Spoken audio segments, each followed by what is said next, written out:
Good numbing. Hello YouTube, hope you're all doing well.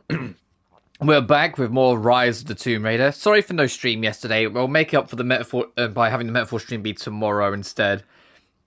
I just ended up super busy, had like an event thing I had to go to. So I was just kind of like there. By the end of it, it was never going to happen. If I had streamed yesterday, it would have been kind of short anyway, so it wouldn't have been able to be metaphor. And I was like, no, I'm already kind of like fucking about the people waiting for metaphor, so I'll hold off. Off screen, I have cleared up as much as I can of the map. Like, I can't do all of this because we can't go in here because it's story. Over here, we are missing this, but we need an upgrade we don't have yet to get it. Which kind of sucks. It's like the last thing literally the last thing I'm missing, and it's like, you need a grappling hook for it. It's like, well, fucking, of course. But everything else I've cleared out down here. I went and got that one stray document that was up here. So you can see, like, that's 100%, that's 100%. That's 97%, it's almost there. That's quite a ways off. Also, I can't get back here until we beat the game, so it literally won't let you come back until after the game's finished. So, like, the challenge here and the collectibles here, that's post-game now at this point. Oh, the challenge in this area to burn down all the statues. It's literally almost all of them are on the lift journey. If not all of them are on the lift journey, you just gotta like look around. So once you know they're all in that area, it's a little easier to kind of find them because you just kind of keep on going up and down it, looking around until you spot it. Like the last one I was missing was like under a bridge. Additionally, I've changed my rifle to the marksman rifle today. The reason being, there's a trophy for getting headshots with the marksman rifle, and I want it. I was saying I'm going to try and get trophies as we go. Once I've got this, I'm going to swap back to the automatic, because there's also a trophy tied to the automatic rifle for getting like a whole bunch of kills in like very short amount of time. I think it's like 5 kills in 10 seconds. My throat is very shot today for the record, so you might be able to hear that. If you hear me like clearing my throat a lot, I apologize. Last time we left off in this, though, we got all the DLC done and kind of explored and ran around. I still need to figure out how to get the bottle takedown.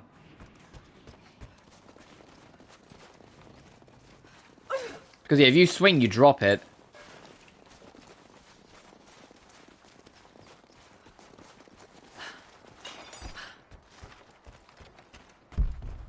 But I digress. Also, since last time I streamed, I have platinumed Tomb Raider 1 HD now, the PS4 version. I'm not touching unfinished business again, so like my trophy list says something like 60-something%, but I got the platinum, and that's all I care about. At some point, it's going to take a lot of effort mentally to convince myself to do 3 and 4, but at some point I'd love to platinum all of the classic Tomb Raiders. I'm not going to jump straight to 2 because like I don't want to burn out. But at some point I think it'd be fun to do.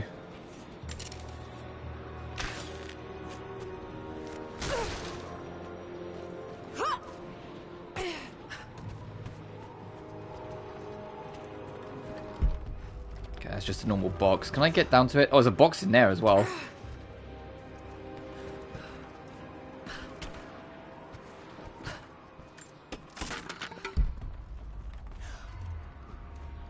Oh, there's a challenge tomb. Is it in here? I don't think we can get it right now.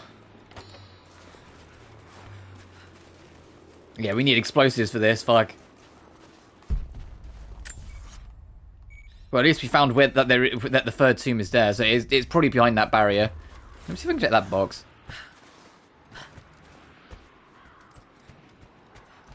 Is it in here and up from the inside, perchance? Oh, kinda. I can see it.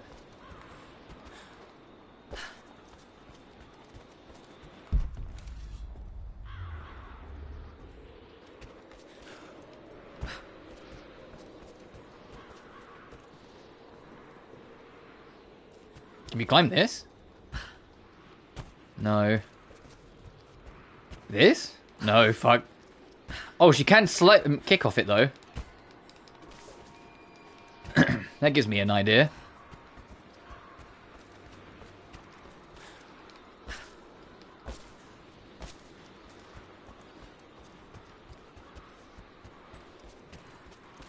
I mean, there's this here. Maybe we have to drop down into it. Let's look around.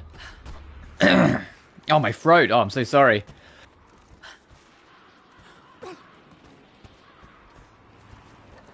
So unprofessional of me, just like cutting my throat into the mic all the time. I don't mean to. I kind of just do it without thinking when it like my throat is like kind of bobbly. It's a bad habit. Can I jump straight to this or do I slide? I slide, okay. So you do have to go up and around, okay. Fine, I'll stop fucking around. You can tell this is like the way they want you to go because the camera scripts like up to show the like symbol up there.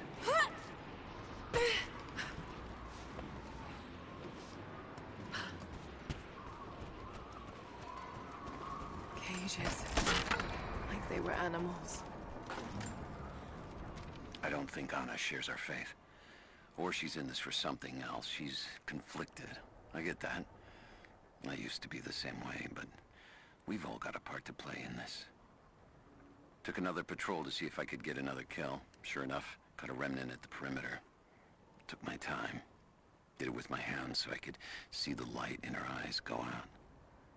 Stayed with her until she went cold. Magic. Constantine tells us that with the Source we'll live forever, that we'll finally look upon the face of God. But I already have. This is where I'm supposed to be. Took me so long to find it, but this is it. I'm home.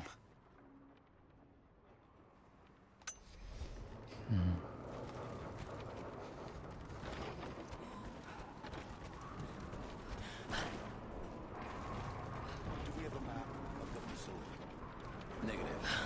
Even if we did, there's a lot of structural damage from the revolt. Oh, hey. Weather and elements have taken their toll.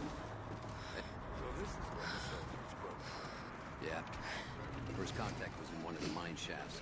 They shifted all operations to retrieval. But it looks like the revolt came within a week. Workers finally had enough. You've seen this place, right? Seems like a safe... Under attack!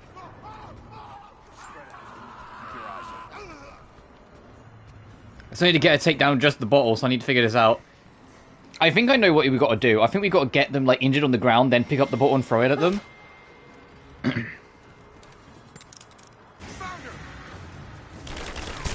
go! Let's finish this!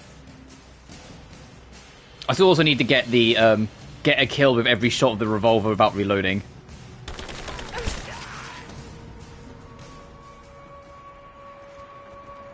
So I'm actually going to swap to a different gun so I can mash square to pick up things without like reloading.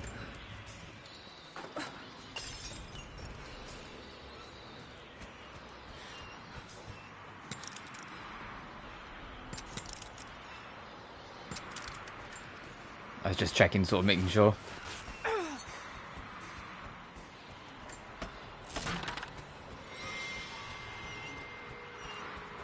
Must be a way to get past there.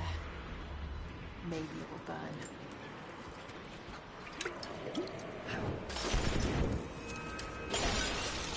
Then they give you this here to see, like, can I open this?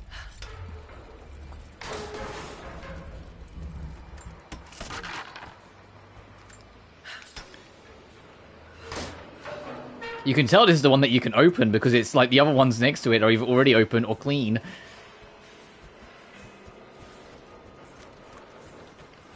God, the rifle with the suppressor as well is so fucking huge.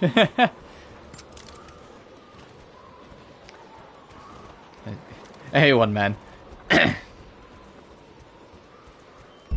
does it want us to go? It wants us to go that way. Hope you're doing well, dude. Of the Soviet Union Medal. It's the highest honor given for acts of heroism. Perhaps one of the Gulag officers?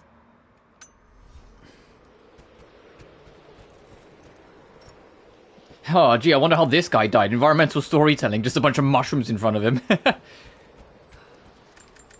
Oh, we have to break the lock. Man, getting that lockpick really has helped. And I can't even take anything that's in it. Cool.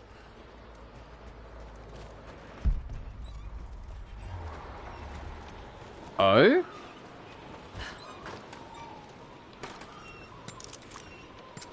Hmm. Doing Yakuza 3? Ah, Fez.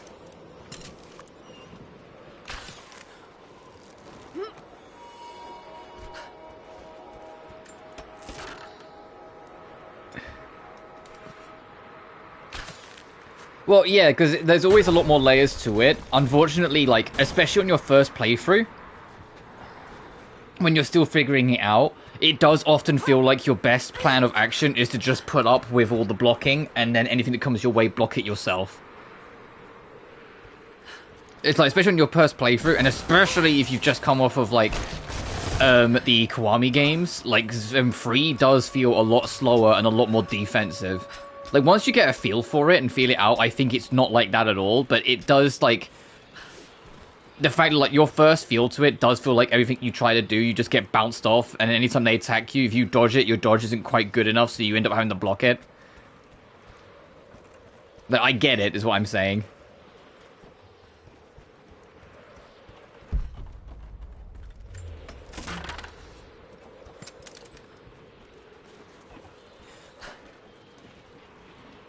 I mean, admittedly, after, like, the halfway point, I just tiger dropped everything in Yakuza 3, so... I didn't really notice it as much. Oh, we got more enemies incoming. Well, I'm still after that fucking trophy, so this guy's getting silent headshotted. Anyone else here? Oh, he fell off the fucking build. Whoops. Well, I guess I'm not looting him.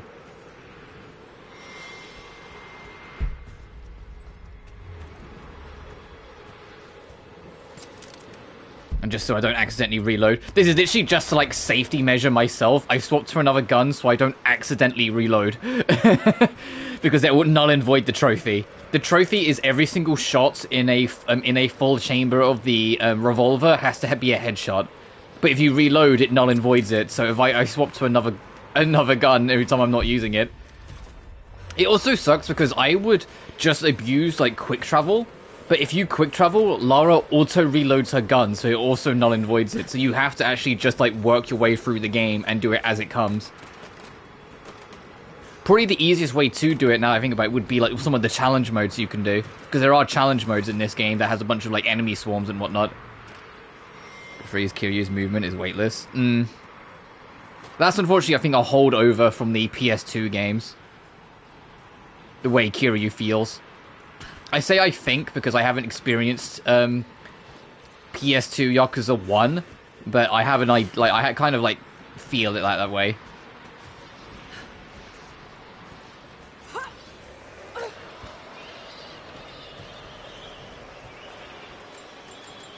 Oh, it's unlocked. Whoops. I can go into mash square to break it open. No, you have to... Lara has to use her fingertips and get it open. Ooh, new bow.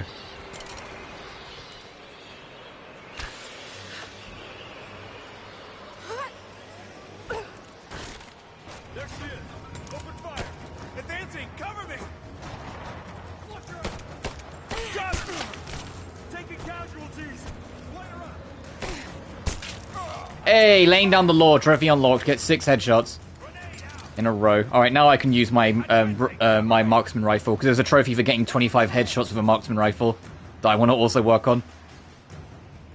So I used to hold X instead of vaguely jog.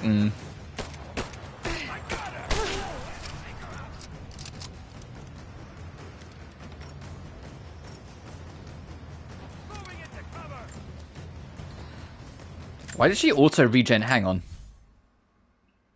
Yeah, no, we're on Survivor. Why did she auto... I mean, I've got it that if you get headshots, you get a little health back, but that was all her health. I didn't realize it was that strong.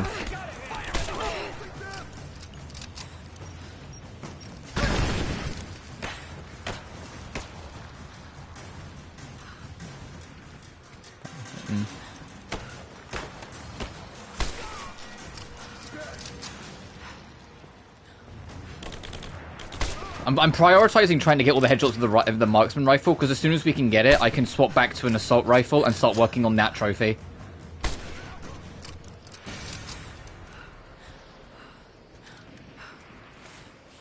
Which, yeah, like, that also means because I'm after the trophy, I didn't shoot the explosive barrel as tempting as it was.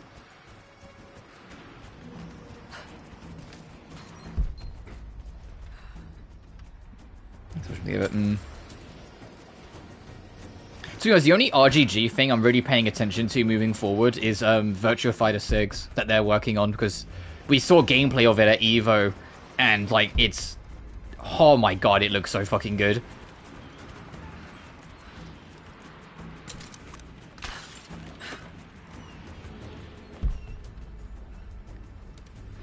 Like, Virtua Fighter gets compared to Tekken a lot, and fair, like, Harada's very open about the fact that Tekken was heavily inspired by Virtua Fighter, but the difference between Tekken and Virtua Fighter as, like, these 2.5D fighting games is, Tekken leans into, to be blunt, the anime fantasy bullshit. You know, it's got angels and devils, it's got, like, robot girls, it's got shit like that. Virtua Fighter has always been strictly martial arts. Like, viciously, strictly martial arts, which is what makes it so satisfying to play. And it's weird, it's like, they find a way to make the, like, knockouts, like, in the trailer, when, like, Akira gets knocked out at the end of the teaser, it somehow feels more impactful and more brutal than, like, any, like, violent brutality or super in, like, any other fighting game. And all he did was get kicked in the side of the jaw and then slowly anchor back and collapse, and it's like,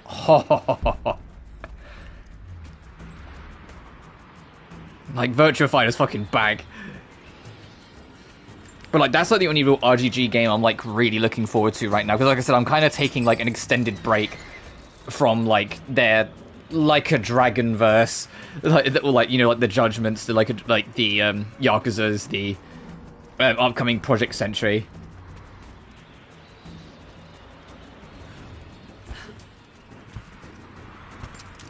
But yeah, it's always, like, Virtua Fighter's always been a very vicious, like, martial arts game first. Like, very blunt, very, like, on point, like, very, every button you press extremely matters kind of, like, high skill ceiling kind of thing. But once you, like, kind of even vaguely get a feel for it, and I have to say vaguely because I'm awful at Virtua Fighter because of how precise it is, but once you get, like, something going, it feels so good. There's something about them going to punch and you just grabbing their fist and twisting their wrist, and it's just like, oh, I actually just did that in gameplay online against another player? Hell yeah. Like...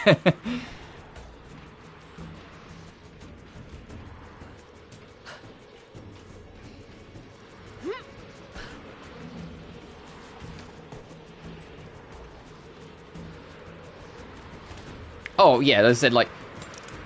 It's kind of what I'm getting to. It's like, because it's less is more, basically. It's the fact that there's not much, like, barely any blood. The only blood in that trailer is in the final hit where Akira gets kicked in the jaw. It zooms in on his face and you see a tooth fly out. And then once it zooms back out, you see him, like, tilt his head forward. Like, his fist slowly starts to lower, and then him just anchor back until he eventually collapses.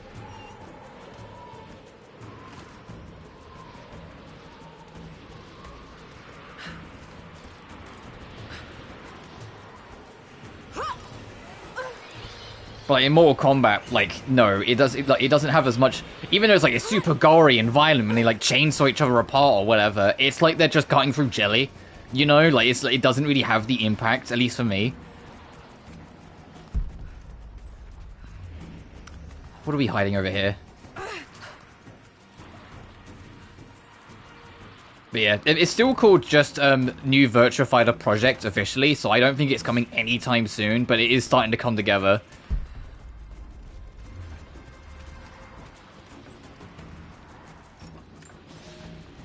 The Red Army finally uncovered the Temple of the Prophet's blessing. They have halted normal operations and are beginning to plunder the riches of our ancestors. We're ready. Working with the foreign prisoners, we've managed to hoard weapons and dynamite. When the Guardians are disturbed, we will use the chaos to revolt. The Red Army has been ruthless to us, but we will pay them back in kind. This room together might be an upgrade in case let's consider it. I don't think that'll ever happen, unfortunately. I think Warner Brothers, the company that own NetherRealm and by proxy Mortal Kombat, always want their extra DLC characters to be like major movie/TV legends sort of thing. Either modern or even like modern day or older. I can't really think of any time they've had, like, a video game legend, like, be a guest character in Mortal Kombat. But then I also don't really play Mortal Kombat, so I might just completely be, like, out of the know. But it's, like, the closest I can think of is, like, they've done comic book characters, but, like, that's kind of it.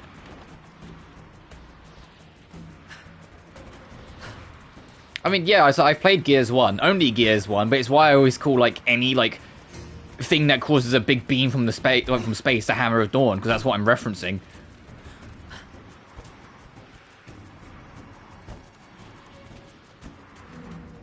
And it's also why I'm debating getting the Gears of War 1.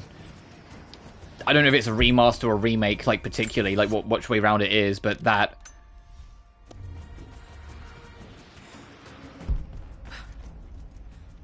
Oh, that's way the fuck down there, the optional tomb. Can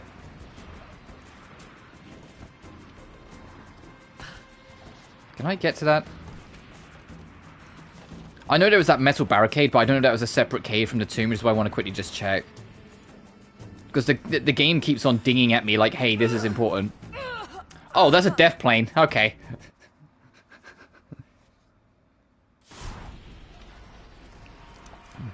But it's also not a full price game. It's like, I think it's like 35 or 40 pounds. Like, it's actually like pretty cheap.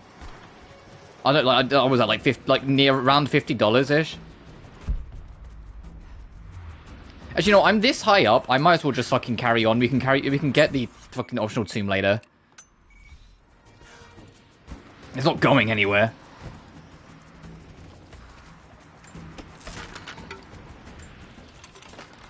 The only thing that, honest to God, makes me hesitant is that I'm like, oh man, like, I really hope that the devs that worked on this remake don't immediately get laid off regardless of how well or poorly this game does, because Microsoft. Because that's a very real issue, considering, you know, Indiana Jones and the Great Circle was a phenomenal, like, launch success and sold extremely well, and, like, 60% of that team got laid off then. Which I still want to try the Indiana Jones game. It looks right up my street as someone who likes, you know, my puzzle-solving Tomb Raider-iness. It literally just looks like first-person Dude Raider. Which is ironic because, hey, guess what inspired Tomb Raider? It was Indiana Jones. And how, like, there's an Indiana Jones game that just looks like a first-person Tomb Raider. Around, saving a few files for my personal use, and I found a correspondence. And I'm glad that the new indie did well, because it's super puzzle-focused. Which I'm hoping will kind of, like, give a hint, nudge, to Crystal Dynamics that people do like their, like, puzzle-solving and exploring. All along, and they're just watching for now, waiting to see what my end game is. I wish I had an end game. I'm gonna die just because I was nosy and stupid. I don't even think this channel is secure now. They could have picked you up already. I'm getting paranoid out here. But this Trinity, they are big, and they're everywhere. And the more I find out, the more I realize how badly I fucked up. So here you go. You were right. Hope I get to tell you that in person.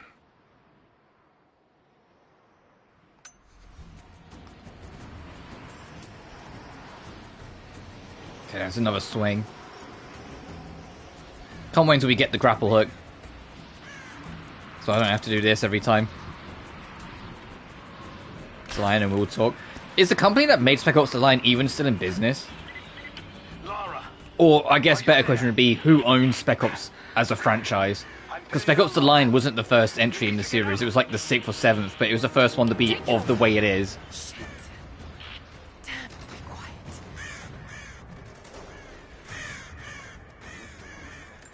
Shit. They're already inside. God willing, that'd be too easy. Let me see that activity log. I think it mentioned the safe. Because unfortunately, as we both well know, Spec Ops: The Line coming out like near the tail end of like first person and third person shooters being fucking everywhere. Even though it was kind of a commentary on all of it, people weren't prepared to even really give it the time of day. Unfortunately, it was only after the fact that it kind of like word of mouth spread that it started to do all right. And even then, I don't think it's like maximum sales were like that great. It just became like a cult classic. Any idea where it's from? Green.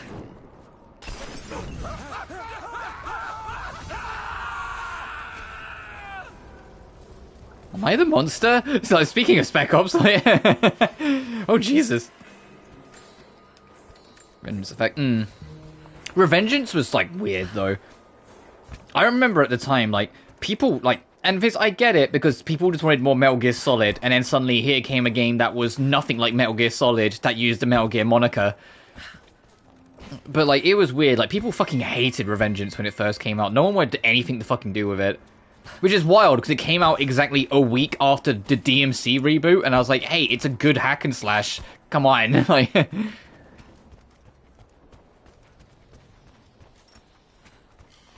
And that was, like, base DMC reboot, which, although was still okay, you know, lacked all the quality of life that like Definitive Edition needed to give it to make it a better product. Oh, hey, I think this whole building's just caught fire from that Rutrow Raggy.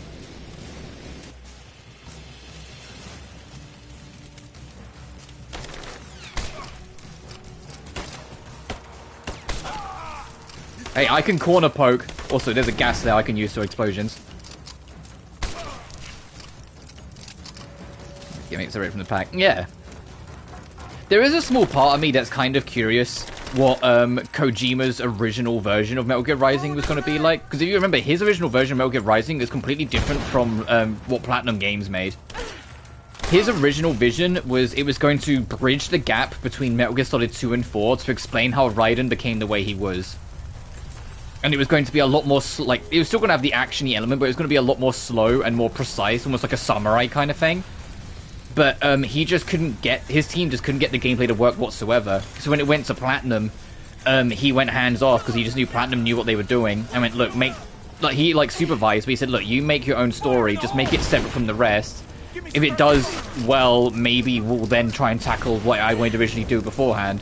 But, as we know, Rising not only didn't do too hot at the time, but around that time was when the relationship between Kojima and Konami started to break down anyway. So it was, like, even if it did do well, I don't think we would have got an MGR2.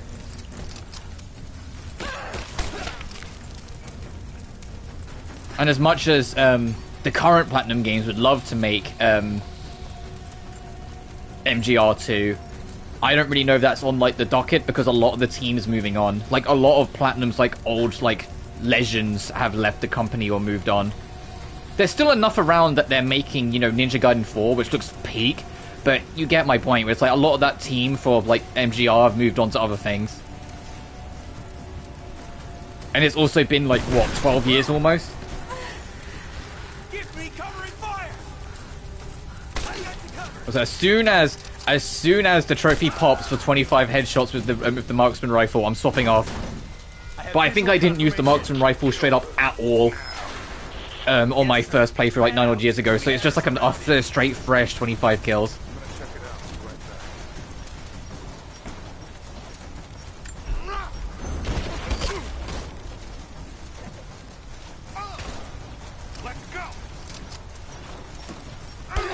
Ow. That was a quicker... You dumbass. You killed your friend. Now you die. And you killed your other... That is the worst... That was the worst soldier of all time. He killed both of his teammates and was standing under a gas pipe. Well done, dude. Well done, you fucking idiot.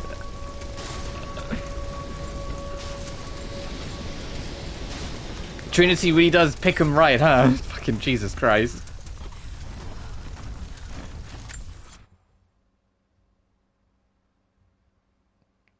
Sorry, I'm just...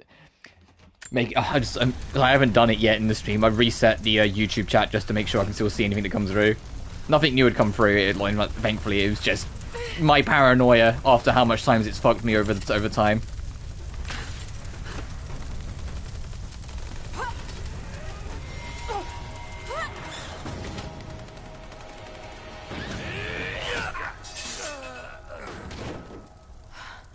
We seem to be making a habit of saving each other. Thanks. I'm glad you're okay. Is that the way through? Yes. There'll be more of them inside. You don't have to do this.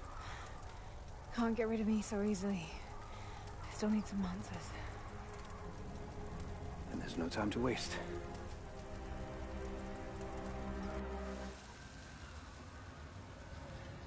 Oh, I guess we're in the mines now. All the way through the mountain. My people used these ways until the Soviets arrived and began digging. What did they find down here? Enough to make them curious. There's dark shit down here. Even with the lights, I can't really see much. So if I can't see much, I know YouTube, you're going to be basically in pitch black, so apologies. We're just going down a tunnel. It used to be. That doesn't sound good.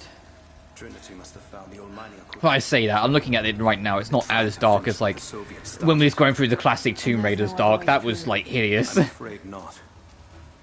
Not anymore. We got into like a dark corner and aimed like the classic 6 Tomb Raiders, and it was just pitch black on YouTube. Like, that was like 99% of Last Revelation was super dark on the stream footage when I was looking back on it, and I was just like, oh, Jesus Christ. Bring the whole place down. The Soviets destroyed much of Unfortunately, the patch that allowed you to adjust brightness, because yes, they had to patch it into Tomb Raider 4 through 6 Remastered, came well after I did the first 2 games, and AOD, despite being called Angel of Darkness, wasn't that visually dark.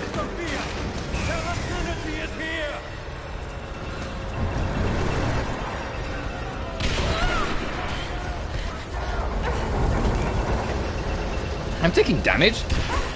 Ow! Okay, well now I've definitely taken damage. Jesus Christ. I'm surprised she's even still conscious.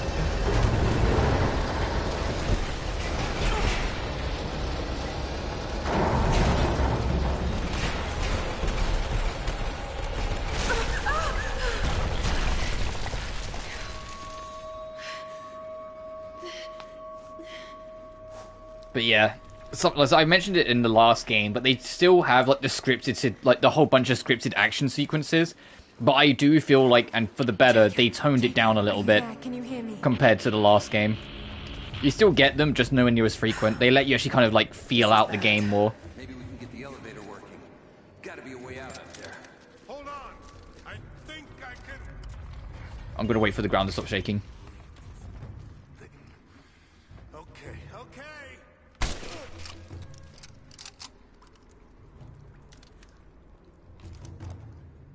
Over there. Gotcha. Shit. Oh, come on. I'm like, every single time I shoot, I'm like, is the trophy gonna pop? Is the trophy gonna pop? As soon as it does, I can start, like, fucking around a bit more.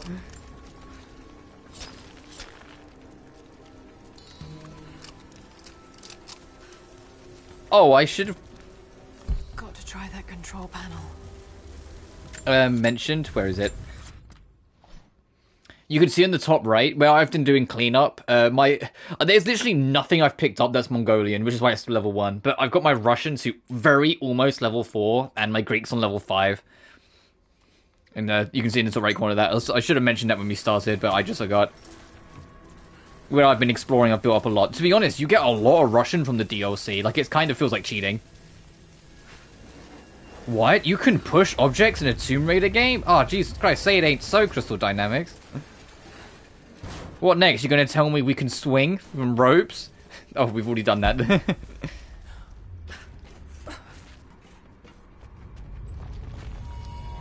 Oh, the combat knife. Handy.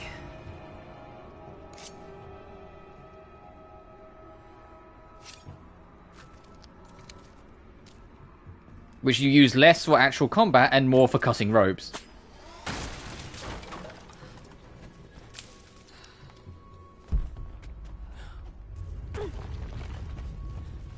That's what your pickaxes are for. Oh, there's a thing to pick up there.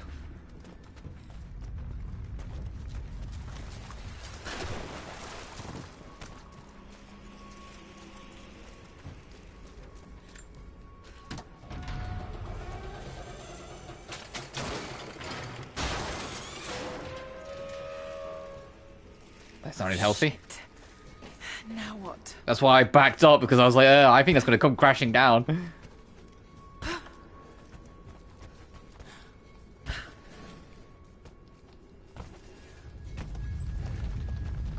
Oh, this. Oh.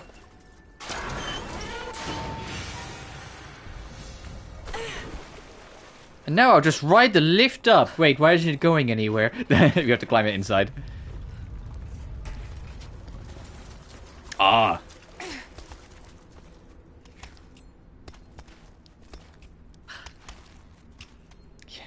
Yeah, it's still supposed to be super cold, which is why there's ice even in here.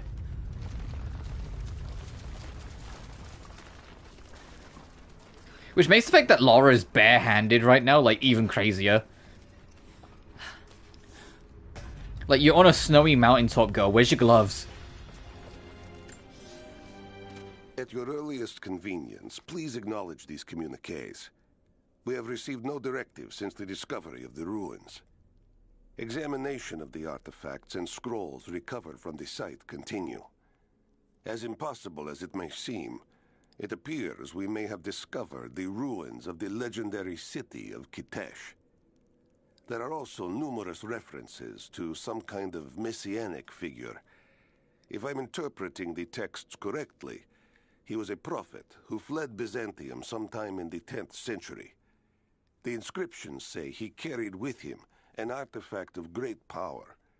For the time being, I have suspended normal mining operations. It is my intent to discover the truth behind this mysterious prophet.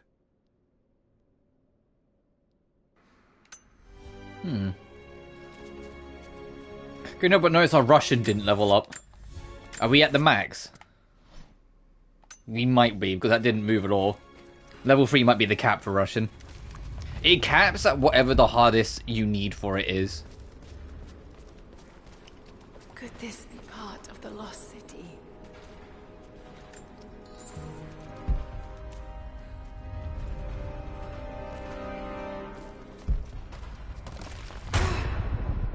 Oh shit! I was not looking down.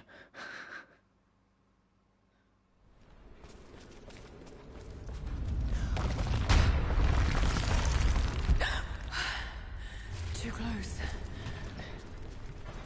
Oh man, it's good for me we didn't fall in there. We now have heavy equipment in place within the main cavern.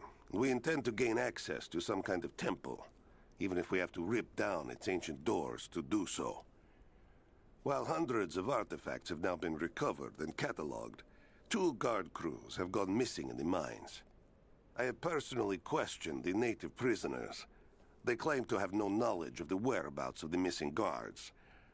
And though we've punished them harshly, I fear they are on the verge of revolt.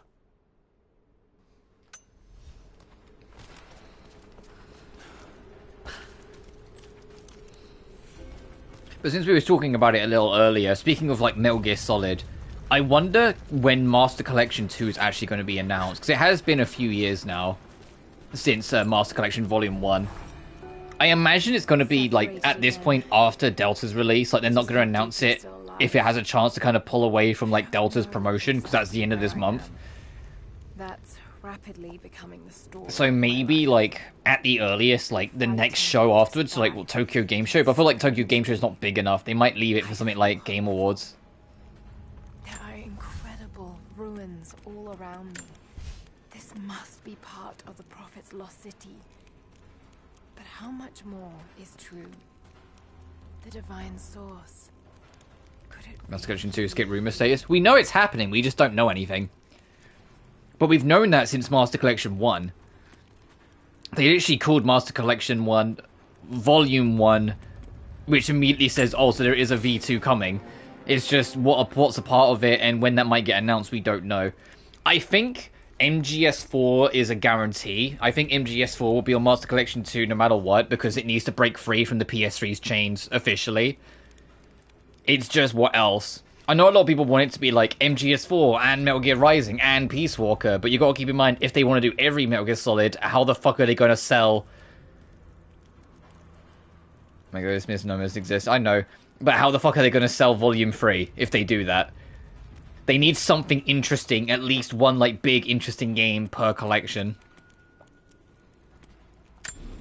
To be honest, I wouldn't be surprised if Volume 2, assuming it does happen, actually has less games. Just because MGS 1, 2, and 3 already had the template from the PS3 HD collection, or the Legacy collection.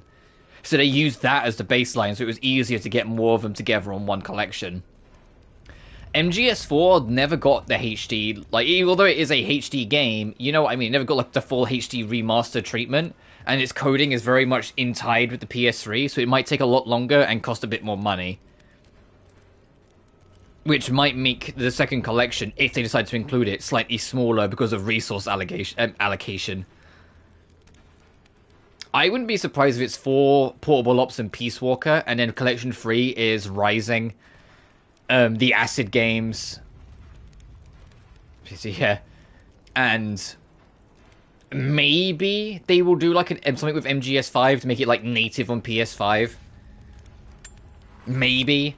It depends how they're feeling. Because there were murmurs a long time ago that Konami wanted to do something with MGS5, but get David Hayter to voice Snake instead, get rid of Kiefer Sutherland's voice lines. Which I know, like, it'll go against Kojima's vision and all that shit, and so there'll people would be annoyed, but for me personally, that was like the one part of Kojima's vision that I wasn't really on board with. I didn't really like Kiefer Sutherland's performance.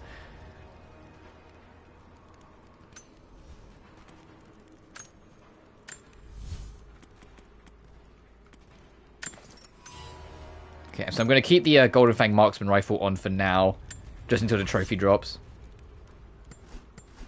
And to be honest, I genuinely really like Peace Walker. It's kind of a weird game where like it starts to transition into tactical operations at that point and not tactical espionage.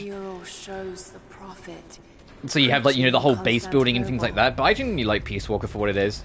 The end game gets a little like grindy because like most of the end game is just the villain escaping base. You go have to hunt him down, you find him somewhere else. He then escapes, you do it like 7 times, and then Paz kidnaps Metal Gear Zeke, and then you do the actual final boss, and you're like, Oh no. Kojima is more obsessed with movies than I am, anime, my career process, and I'll say it lightly.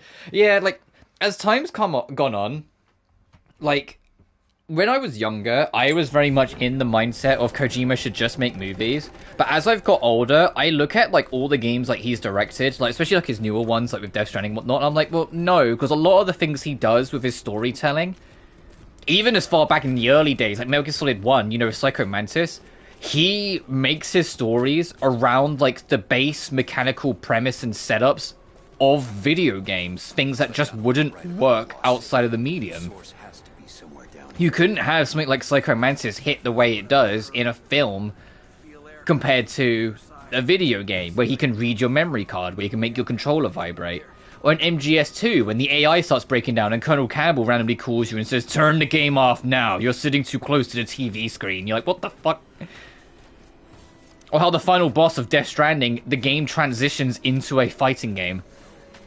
With health bars and interactive music and the lot. It's like, no, he genuinely does love and care about the medium. He just likes making, like, gargantuan movie-esque stories at the same time.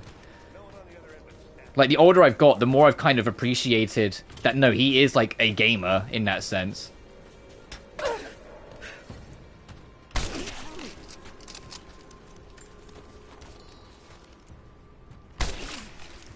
Like, Death Stranding 2 straight up has a boss fight in it that's Guitar Hero. Like, straight up, it just fires up Guitar Hero, essentially. And I'm just like, see, this man, he gives so much a shit. Like, he really wants to always, like, try and do different things and creative things with the medium. He doesn't want to just, like, make stories. Like, with the audience. Yeah, but it's still not on the same level, and you know that.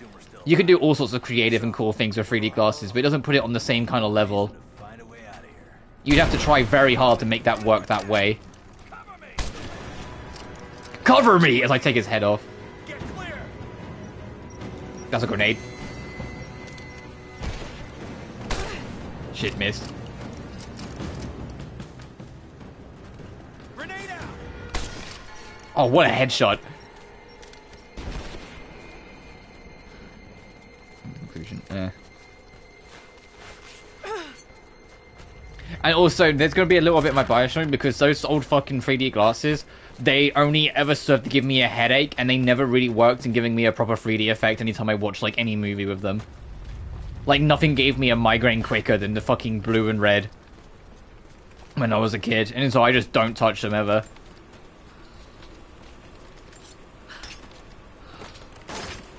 I remember, like, with all the range in, like, the mid-2000s, like, 3D films with, like, the blue and red, and you had to get the glasses and shit, and I was just like, anytime my mum took me to watch one, like, you know, trying to treat me and whatnot, I'd come out of the theater, like, with, like, a banging headache.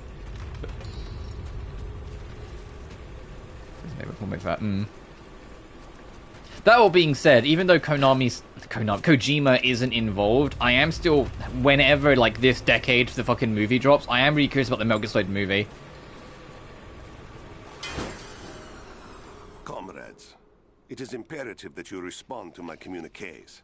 We are now in dire need of supplies and reinforcements.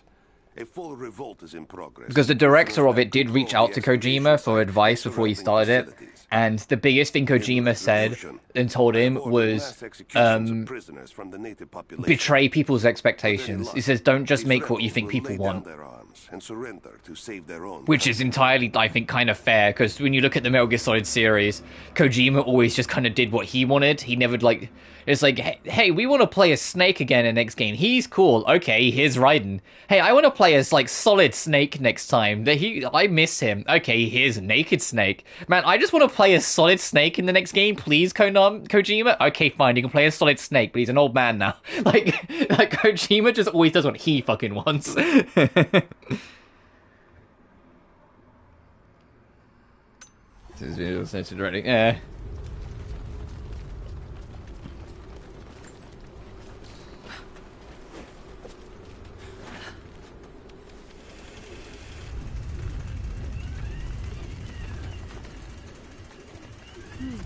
Someone tried to get through this door before. Yeah, no kidding.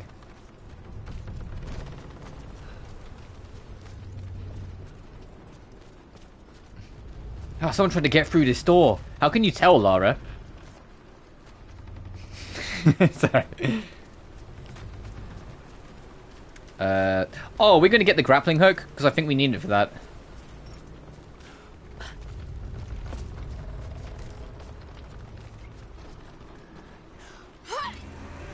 That's not gonna hold.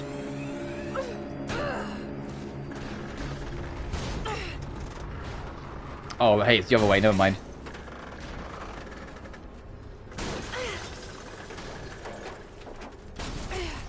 Most things work. Maybe we could do something more creative and I'd choose otherwise. Yeah.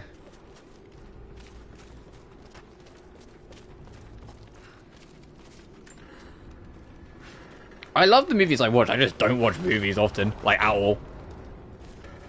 What was? Oh, I was gonna say, what the fuck was the point of that, Lara? No, okay, it's to make a path. I just watch, like, 1, maybe 2 movies tops per year, like, and that's, like, it. I really don't engage with movie culture, like, at all.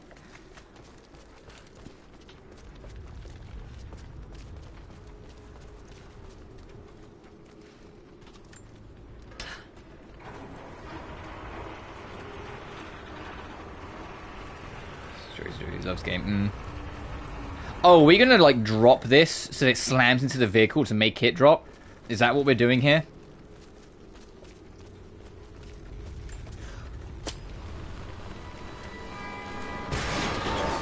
Yep.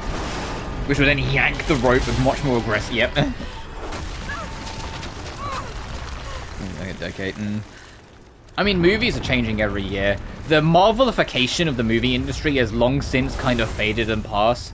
It isn't all just one-liner quips and like meme bullshit, which was kind of like plagued a lot of like the early 2010s when Marvel was kind of taking over the universe. And heck, even then, the Marvel films themselves. I mentioned like before, I watched Deadpool and Wolverine last year, and I fucking loved that film. That film was genuinely really good. Because it's both funny and has something it wants to say that I felt was kind of potent and necessary. About letting go of the legends. Letting go of the past. Allowing things to burn and die sometimes. Sometimes it's okay to let these things just pass. Give me some friendly fire, now! Got your back! I'm under Fuck. fire! Ow. I say that, but then the most hyped, my favorite film of the year was the one that was blatantly just Sonic Adventure 2, the film, Sonic 3. Keep her down.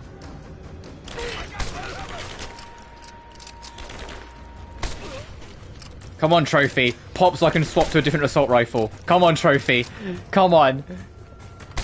Fuck.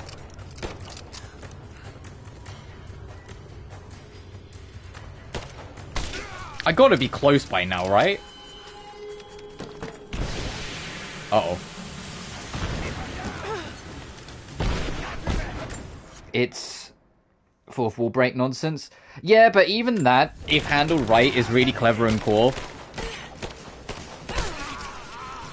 when it's just a character looking at the screen and going, well, that was something, that's like, that's not interesting at all.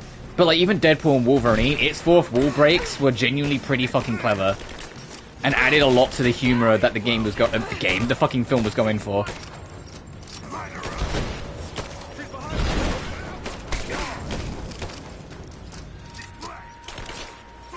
I mean, heck, an easy example, since we were talking about Metal Gear Solid, the entire, like, turn off the game console now on MGS2, that's a fourth wall break.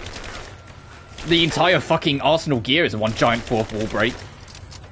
But they use it because it's part of the narrative as a tool against you, the player, to try and scare you. And it kind of fucking worked when I was a kid, to be honest.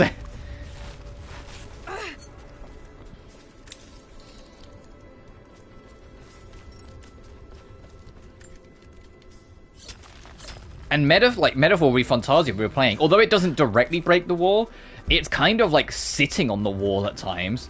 Because there's a novel in the main building, and the author of that novel is your account name, not your character, implying that you're the one that created the work of fiction that is Metaphors. It's like, that's like another thing where it's like it's playing around with the idea and not just doing it. Well, I'm telling you it did. It's not a matter of like trust me. I'm telling you it has. It was pretty solid. Metaphor like came up just last year, and that was pretty solid. Deadpool and Wolverine, I thought, did it pretty cleverly. There's a lot more variations of fourth wall breaks and fourth wall like just fuckery basically that I think can go a long way. And yeah, and MGS2 was 2001, which like fucking 24 years ago, but it's still and oh shit.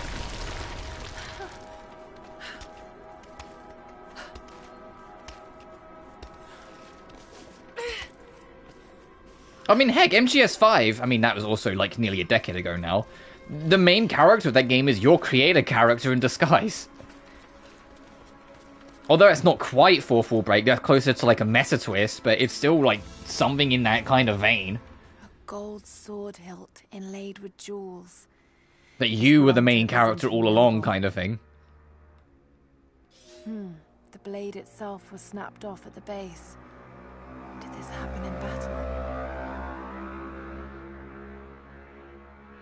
Nature for fuck's sake. Okay, now you're just like kind of you're kind of just like picking and choosing what examples you care to count. I can't help you there, dude. I'm just telling you, like anything in this world, like a few bad examples out there doesn't mean all of it's horrendous. Unless it's bad people, you can't help bad people.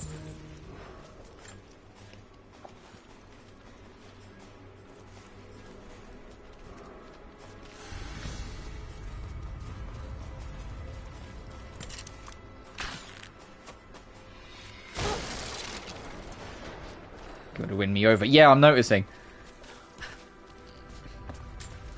My point's more that you're, part of making it difficult to win you over is that you're kind of like, whether you mean to or not, kind of slightly nudging that goalpost every example I give. Like, I can't help.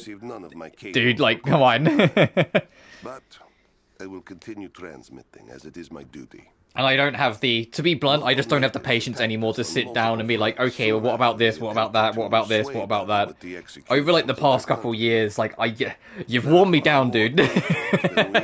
I don't mean that too seriously, but you've worn me down, dude. I don't have the patience to sit here and be like, okay, let me try and figure this out for you. Carefully for years.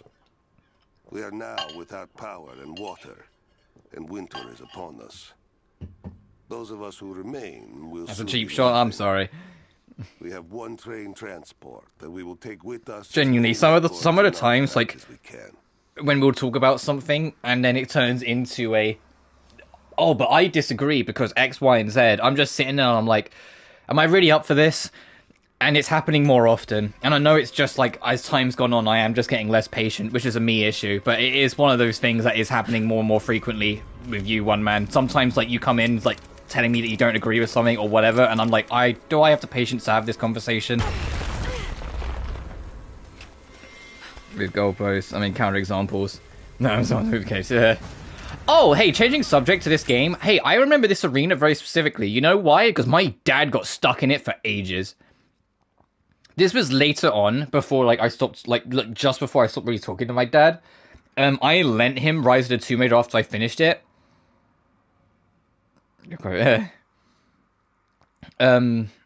And he, like me, immediately put it on one of the harder difficulties because he saw that your health doesn't regenerate and went, oh no, I want that because that's classic Tomb Raider. This specific arena, he was stuck on for ages to such an extent he rang me and said, hey, can you come over to help me out with this fucking section? And I was just like, Dad, please.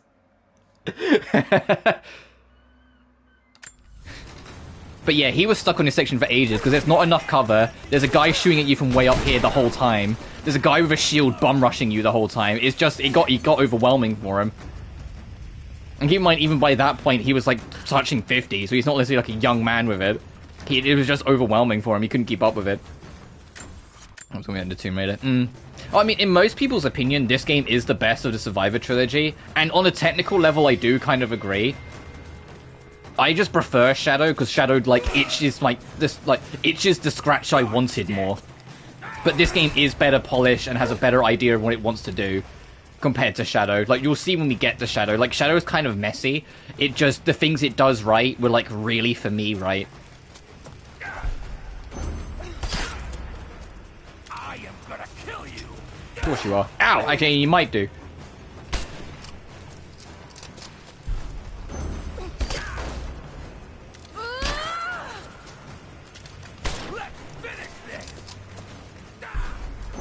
Okay, the window for the dodging in this is way more generous than it used to be. Than it was in Tomb Raider 2013. I need to, like, remember. I just threw him in there. Oh, God. Yeah, he's on the spikes. He's turbo dead.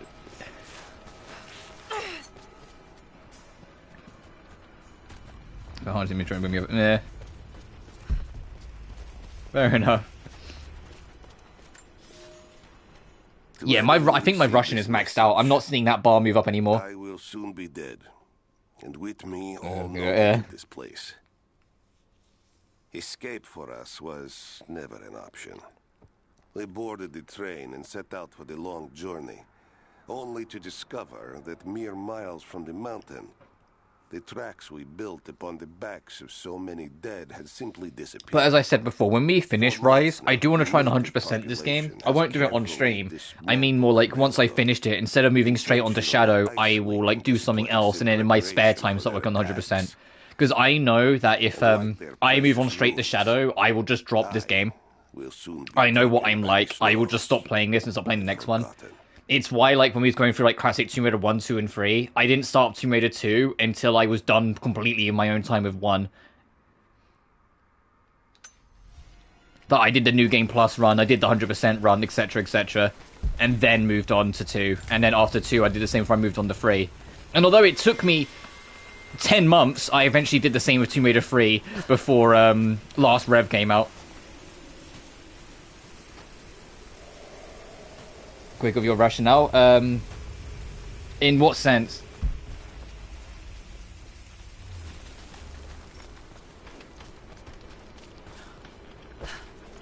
If you mean as in like why I'm not going straight on the Shadow, it is literally just I have a bad habit of when I'm playing the next game in a series, I completely stop playing the previous one. And if I want to 100% this game, the only way I'm going to be able to actually mentally make myself do it is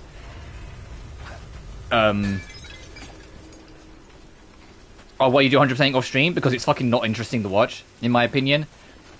Like, doing the main story and getting things as you go is fun to watch for me as an audience member. But when they're done and they're just grinding for 100%, I find that boring as shit. And it's like, if I find that boring, I don't want to stream that. So I do it in my spare time. Some people prefer it, and I completely get it. I'm not going to take that from them. But for me personally, no, I find that ungodly boring to, like, watch and engage with a streamer.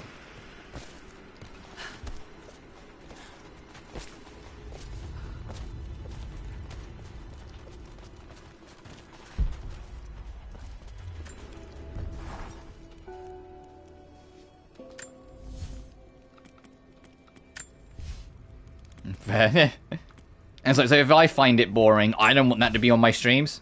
You know, like, I don't want my streams to have that, because I just think if I find it boring to watch, and there might be people that watch me that also find it kind of boring.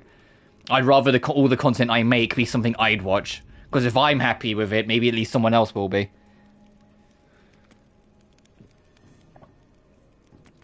Oh, Nerves of Steel would actually be nice to get. It's why I also kind of get annoyed at myself if I feel like I haven't made enough story progress when playing a game. I don't like time wasting much. I feel like it's why I kind of like set goals and be like, okay, X amount has to happen before we leave.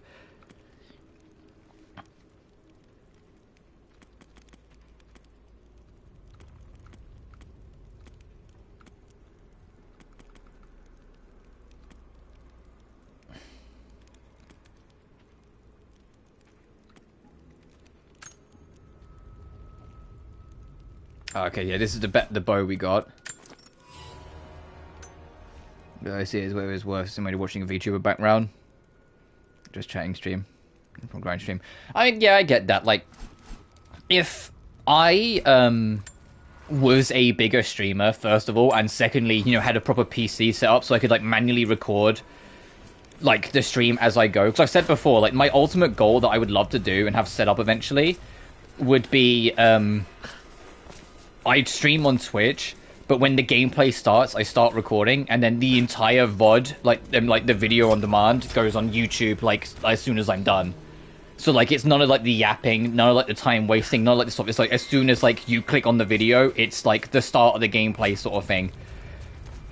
But, if I were in a position to do that, and it's, like, more popular and whatnot, and I had this up on Twitch, I would do probably what Ray does now, Ray Nevaez Jr., where he will yap with stream and just kind of like shoot the shit for like half an hour or so at the start and then start recording, because that stuff at the start's not going in the video anyway, so you might as well just kind of chat with your audience before you dive in. But like I say, it's all just different personal preferences. For me, like I said, my biggest thing is I don't feel like I don't like it if I feel like I'm wasting people's time, and I don't like having something that feels like I'm wasting my time. I'm very, like, picky in that regard. And so, like, it's why, like, I try and set goals, like, okay, like, when we were doing Persona 4 Golden, I was like, every 2 streams should finish a story arc. So if I'm not at least halfway through the story arc on the odd-numbered streams, I need to keep playing. That was literally how I was for all of it. It's why all of those streams are, like, somewhere between 5.5 to 6.5 hours. Because if I wasn't making progress, or enough progress, I felt it was like a failed stream and I was wasting people's time. But I'm just being on that. Yeah, no, it's no worries. I was just like, I don't mind explaining, sort of kind of thing. It's why, like, in the, like, to give this game an example, in the last stream, I didn't just do a bit of Baba Yaga and then move on. I did all of it in one stream, because then it's progression.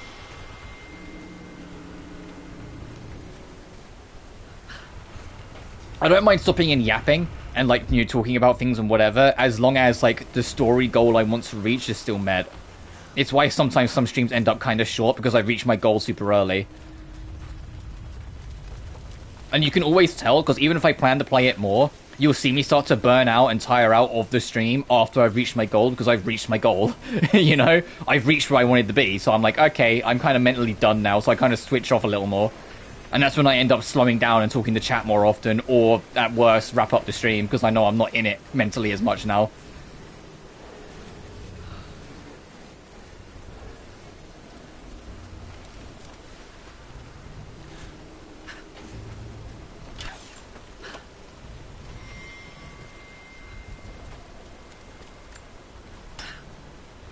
Even though I consider it a waste of time, at most social technically one. I mean, true, but at the like, it's in a middle ground of, like, I want this to be something that people can actually, like, sit down and watch and enjoy, like, normally as in, like, any other stream. Oh, I see what I need to do. I need to fill this up with water. But also actually, like, progress through the thing. That did it.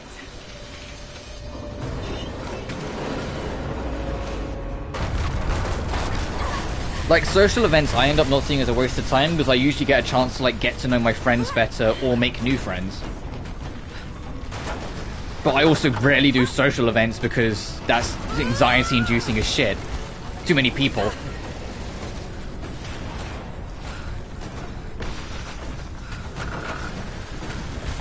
It's fine when I'm live streaming because you're all not in the room with me actually, you know?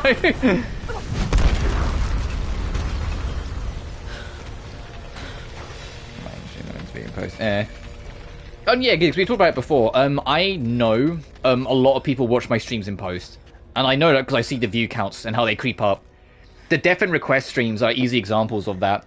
They got something like 8 or 9 views like live, and yet almost all of those streams have over 100 views now because people just watch them in post. And this. Watch in post. Eh. It shows the exodus of his people from the deserts of Syria. They settled in a hidden valley and built a great... It's also why in some games, if we get... Like, I don't do it all the time, but if it's like a very important moment, after the stream's over, I will timestamp it, so people that are watching in post that I think might want to just see that, they can find it. Raised an army of warriors. But what is this showing? But Dirk also always does well because I had a huge growth in audience back in the day with my Death and Request Let's Plays. So I know a lot of that audience are still around, they just don't watch any of the normal streams. Only when Dirk comes up, they come back. Death End 1's Let's Play and Death End 2's Let's Play as well, they genuinely brought me from like 30 subs to close to 300 subs back in the day. It was crazy, the growth that Death End Request brought in. So I know like they kind of do all right anyway because there's a lot of like excess from that audience that's still in like still subbed.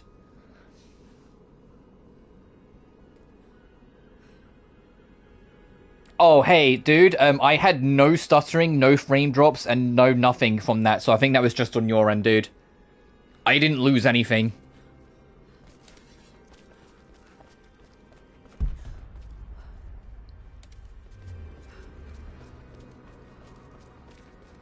Like, check on your end if you're, like, because it should say if you click on the screen in the corner, like, how many seconds behind you might be. Because I didn't drop anything. I haven't dropped any frames. I haven't, stuttered on my end, like, it's been solid. Oh shit, really? I'm just gonna tell you what it's telling me. I've not lost a single frame yet. Nothing stuttered on my end, so it can't be on my end.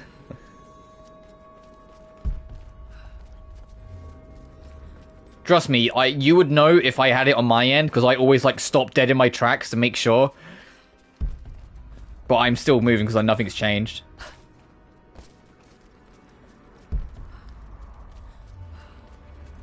No, I'm not doubting you, I was gonna buffer and got confuzzled. I mean, I get it.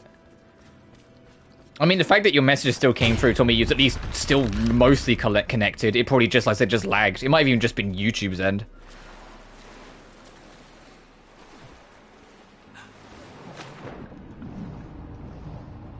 Oh, there is not much real estate under here.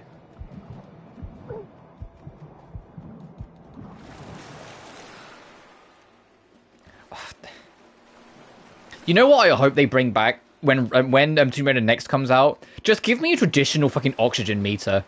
Please. Don't make it that the second I go underwater, Lara starts technically losing health. Because that's what's happening. Every time you hear that, that's her taking damage. I don't like this system, because basically you can see look how much blood's on the screen. You're guaranteed to take damage. Just give me an oxygen bar, and if the bar empties, then I start taking damage. But load speed is 40 MB. Ooh, okay, fair enough. Actually, that's not too bad, all things considered. For upload speed. Oh, is this painful? Okay, no. I was gonna say, that looks like that might be, like, hazardous. Where the fuck even am I? The geothermal valley. Oh, this is a whole... Uh-oh. This is a whole nother, like, big location, huh?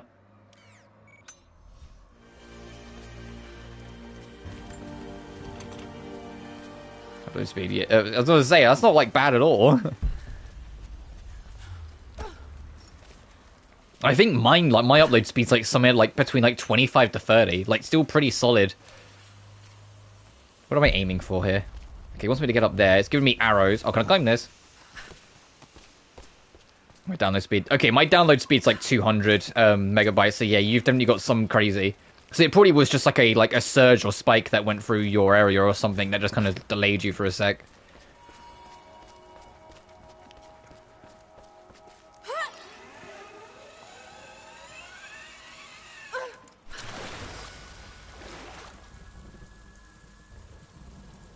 Well, at least this area doesn't seem as cold.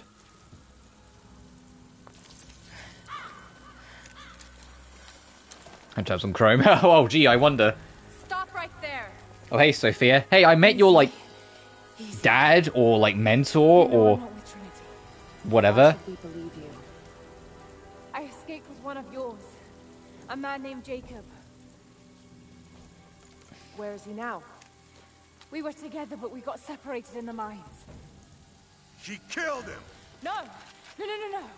Jacob would never trust an outsider. Please, listen, I am not your enemy. I warned you. You should have left.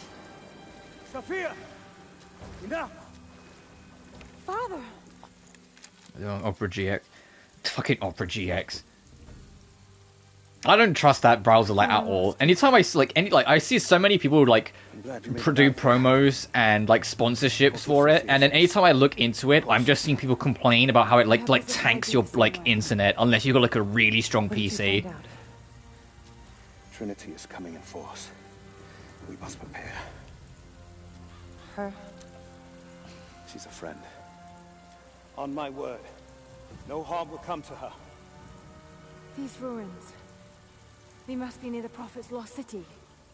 Come. We do not have much time. Prepare the weapons. Yeah, so you've probably got it strong enough to keep up on it, but anytime I see anything on it, people are going, hey, no, this thing kind of like a guzzler of power, the Opera GX. The children and elders are vulnerable. Go. Get them into the catacombs. Light the fires.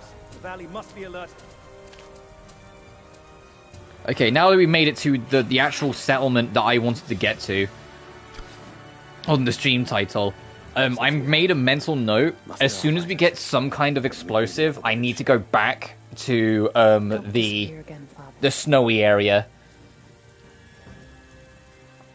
to try and get to that last challenge tomb in the area. Because I want to do all the challenge tombs at least on stream, because they're fun, they're puzzle solving. Later. So isn't it you want to do? Yeah, bait and burnt, yeah, true.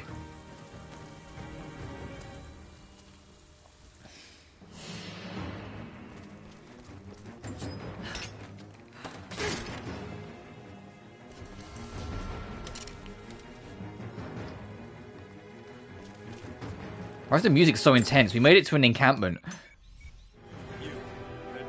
I know, like, we're about to be in danger, but still. We need to get one last transmission. 100. I'm going to be real with you. You want to know how many tabs are on, like, my laptop right now? How many tabs are active? Do you want to know? Yes. It's one. It's one. I never have any more than like 2 or 3 tabs open. If I'm opening a 4th one, I'm closing another. I'm closing one of them. I never keep dozens of tabs open. That kind of like that drives my OCD insane. We'll sound the horns. Go with God. It's 1, 2, like usually at most. I rarely go up to 3 unless it's like something I really need. Like if it's like a guide that I need to keep on standby, then maybe I'll have a 3rd open if it's necessary. But like that's it. I don't like having too many tabs open. It's the same on my phone. On my phone, there's only 1 tab active right now. Which is Rule 34. No, I'm kidding. It's not Rule 34. It's a guide. It's a guide I need to get rid of for Tomb Raider 1. Now I've got the Platinum. Trinity is on their way. They could do with my help. And this atlas from the mural. If it really is some kind of map of the ruins, I've got to find it before Anna. She says they're well equipped. Yes, but we know the valley. We use the ruins. Because although I didn't need it, because I know where everything is on in Tomb Raider 1 now, some of the trophies were kind of like awkward as shit. Actually, that means what? Also, I don't need I got the trophy for my revolver, so let me actually change to a easier to use. Let me change to the semi-auto. Less damage, but it'll be easier to use. That's it. And as soon as I get the trophy for so many headshots with a marksman rifle, I'll go back to the assault. That's assuming it's like not like a specific marksman rifle, but I'll keep an eye out. If we reach the end of the stream and I still don't have it, then clearly there's like more to it. And it probably is a different one. Anyway, he wants me to go down the valley, but there's a little cave here. There's a cave there. There's a crypt there. Let's see what's in here.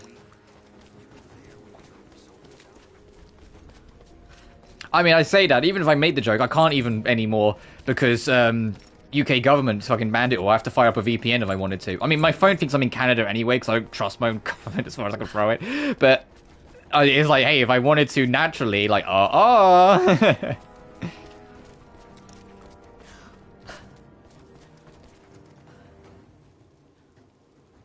But for some reason, my download goes to 50%.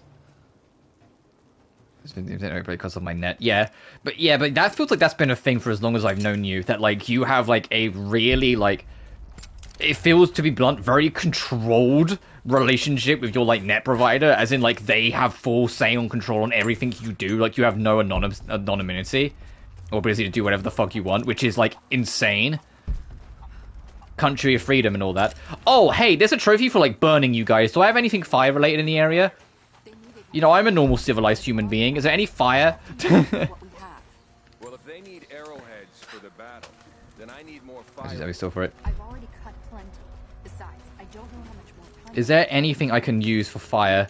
Oh, I can take this. Another difficult winter for my. There's a trophy for deaths and births now. And as the seasons pass, I think it's like, the young ones actually, let me just check it whilst this is going. Oh, never mind, I can't, because it pauses the game if you bring up the trophy list. Fuck. I've got melee kill an enemy with a bottle, pull 5 enemies off ledges, kill 3 enemies with 1 shotgun blast. I've got get 5 enemies in 10 seconds with any rifle. Craft 25 of every arrow type. Get 5 enemies with 1 poison arrow. Unearth 40 survival caches. Get 25 headshot with any bolt action rifle. Shoot 15 deers in the heart. Do every challenge. Shoot a chicken out the air with a fire arrow. And get 300 cards. The cards are going to be annoying as shit. Oh god, I forgot about the fucking cards. Hey, there's a bonus challenge mode, and when you do certain challenges in the challenge mode, you get player cards. Hey, there's a trophy for getting 300 of the fucking things. Score attack, bronze or better. Do every level with score attack with gold. Do any level with score attack on gold score. Any 10. Any with a score multiplier of 200% or more. Do 5 score attack levels using cards. Or a level with 5 cards, sorry. Replay 3 levels. Post game, recover all the remains. Buy everything from the shop. Attend a funeral. Replay 5 levels with no damage. Okay, that's gonna be an annoying as fuck trophy. But I was up there, 1A and 2A daily here, and then get like America itself. Yeah, you're telling me. Kill a razorback boar with a Molotov cocktail, and the trophy's called bacon.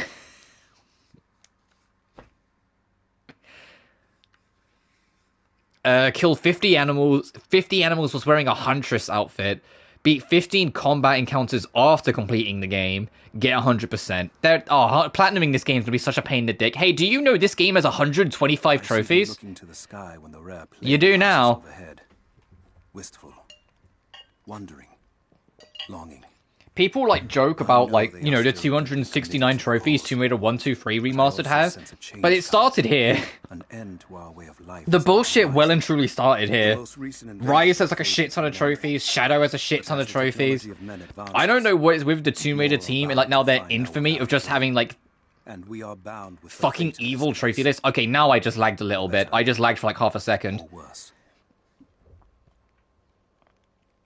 I don't know what it is like with like the Tomb Raider devs, whoever has it, making like fucking evil trophy lists, but come on.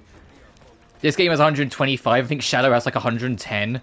1, 2, 3 has 269 trophies. 4, 5, 6 was going to have more trophies, but Sony, I kid you not, straight up told them no, because the 269 trophies of 1, 2, 3 remastered, like, actually, like, broke something in Sony's, like, trophy registration system, because it was so fucking many, and I was like, wow! Like, Sony straight up had to reach out to the team and say, do not fucking do that again, because it actually, like, damaged something. It's why, like nearly 20 of the trophies at launch didn't pop. They just didn't work because it broke something in the system. And that had to be like heavily patched and reworked, not just from the devs, but on Sony's side as well.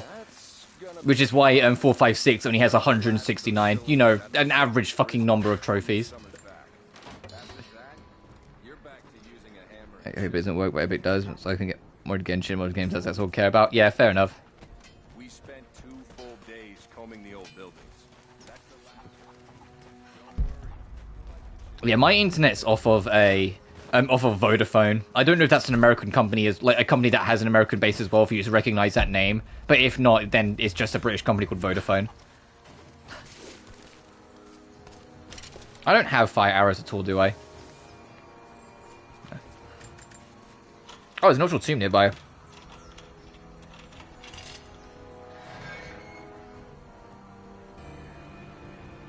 Ooh, new rifle. Actually, let me go check that before we do the optional tomb. Because if it's a proper bolt action rifle that's like in game, I might try it. Gotta be careful. The rust made weak spots. We should have kept the metal dry during the paint. I think it was up here. Yeah, there it is. Oh, never mind. Look at that new weapon available. The SMG. Oh my god. Yeah. No, okay, no. I'll keep Goldfang then for a bit. How did you find this place? What brought you here? War is coming. We have to prepare. Soviets left everything when we drove them out. Most of it is just waste. There's still the odd treasure to be found.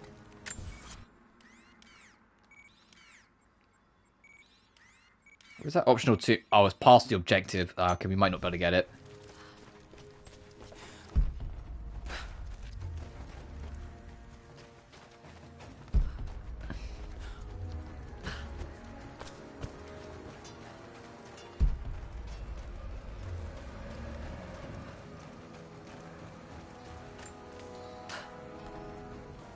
I promised to keep them safe. What have I done? We should have been ready for this. We knew better, damn it. So I'm using this opportunity to kind of like poke around and explore more. Can you see anything from up there? No. I made a mistake today. Jacob's duties meant he was forced to isolate himself. He had to be impartial. I spent time alone with Olya. Something I have avoided until now. She reminds me of my beloved Sophia, whom I thought I'd long forgotten. And it opens my heart like a wound. She clouds my judgment, even when she is not present. I sound like a giddy child. And those days are far behind me. I must bury these old feelings deep and stay apart from my people for a time. I'm trying to get the structure repaired. Now this. You want the whole thing to fall when the wind picks up? Just keep your eyes out. They could be here at any moment. Ally mission nearby? Where? You there. We could use some help if that's what you're here for. Sure, what the I'm fuck's here to up? help. What can I do? We're trying to fortify as many of these towers as we can. Most of them were badly damaged in last year's floods. We've got the repairs in hand, but I need some extra supplies from around the valley. If we can get these towers repaired, it'll give us an advantage over the invaders, and it'll help us reach the upper levels of the ruined towers. Will you help?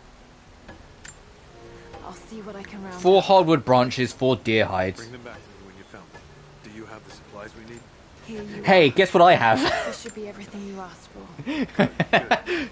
Leave some of the supplies. That's my favorite kind of side quest, the ones that you just insta-complete. But I need you to bring the rest of the supplies down to the tower by the lakeshore. When you're done, meet me back here. Okay, and then put the resources into the basket. Deliver the resources to the second tower. There's not enough. We have to make do. There. The second tower's down here. To be more. Send someone to go look. Send who exactly? Everyone's heading down to the lower village to prepare. I'm telling you, you have to improvise for now.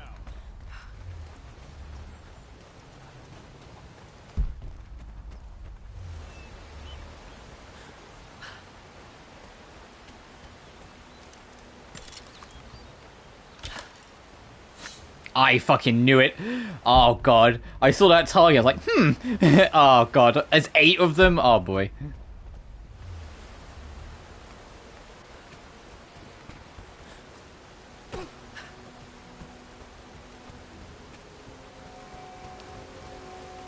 Where's that tomb? See if I can try and get to it. Okay, I just completely, like, whiffed that, okay.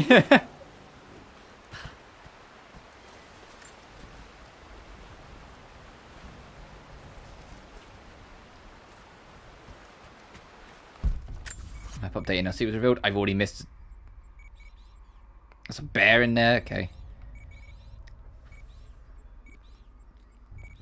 Oh god. Oh god. There's so many things. Okay, so secret team's on the other side of this. How do we get to the other side of this? Oh, found it. We'll just go under and around. Gee, I wonder if this is a load screen.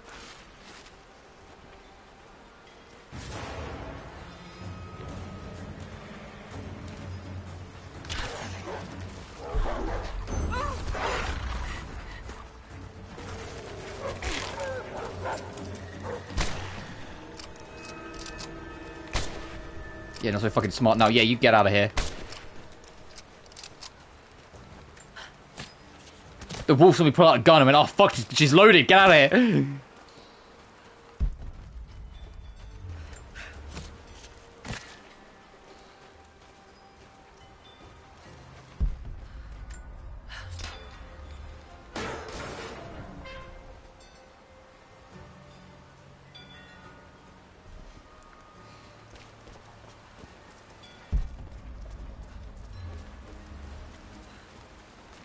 Well, since you talked about like modded Genshin a second ago, I love I can feel myself progressing in knowledge in real time. I actually feel improving in Wi-Fi, especially in timing. Like some Wi-Fi tournaments when you no longer have to grab, or if I'm trying to potentially miss a jab. But yeah, that's fair enough. So we're talking about like Genshin. The second half of Zenless is tomorrow, so like Alice is gonna drop. I'm not gonna get her, Little Miss Symmetrical, as much as I have her girlfriend, because I'm saving for either Seed or Orphe, whichever banner comes first, because I'm kind of interested in both of them. Yeah. But it is kind of, like, exciting. Like, we are getting closer. Like, tomorrow is Alice, then a week afterwards is the next patch of Honkai Star Rail, dropping Saridra and Hysolins. I don't know which way round. I want to say, actually, Hysolins is first, and Sahydra is later, but I'm not sure. And then a week after that is the second half of Genshin. Week after that one will be either Seed or Orphe. Like, it's actually like we're kind of like in a busy time. And then once either Seed or Orphe drops, we're on the final 2 weeks before Nod Cry.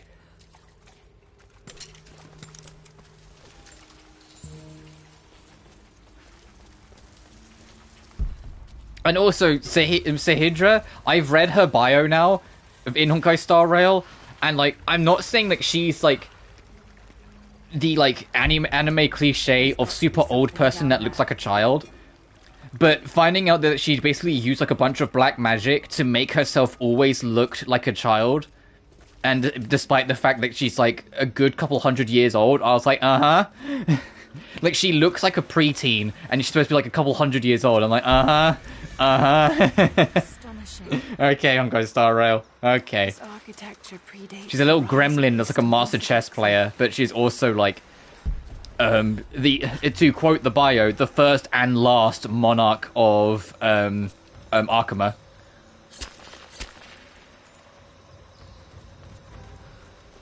Because where we've been sent back in time, when we first entered Amphorius, both Sahydra and Hysolins were already dead. So we know that they're gonna die. We're like in a Halo Reach situation. We've gone back to... Like a lot of you two just fucking... A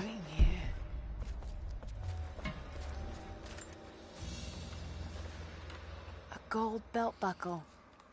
Decorative, but... Hey, look, if I had the magic to change my... Like, magic that could change my appearance, it would make transitioning a hell of a lot easier.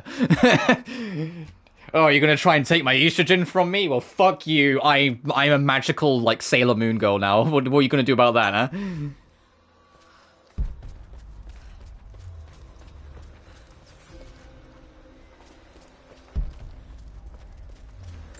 But it's gonna be crazy, because it's like... We straight up know all the characters that are gonna be for, like, the rest of the patches. Like, even without leaks, we know. And it's kind of, like, in a weird spot where, like... Although, like, the story is fantastic for Amphorius, I feel like the Amphorius' story is, like, their best story yet. It's kind of got this, like, lingering problem where, like, there's kind of nothing else. There's no real surprises in characters. We know it's Hysolins and Sahydra.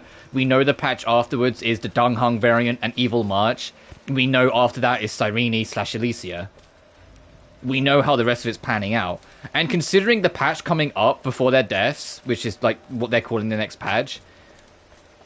they only have 3 events to last the entire 6 weeks, and one of them will just be the main event that launches. So after the patch comes out, there's only 2 events to look forward to across the whole 6 weeks. Honkai Star Rail, like, they're putting too many eggs in one basket. The story is phenomenal, but everything else is really predictable and not much is going on. And I hope they find a better balance when we go to Edo Star for 4.0. Because we had a good balance in Penacony. Yeah, Penacony's story wrapped up in 3 patches, but we had consistent events, like cool areas to explore that were actually pretty varied and whatnot. My wife will die, and I will never see her in this world again. He's always together as always on the matter. To the next to meet her. But genuinely, like, making it so Anthorius is an 8-patch story is brilliant for making an expansive story that has a lot more build-up and time and room to breathe.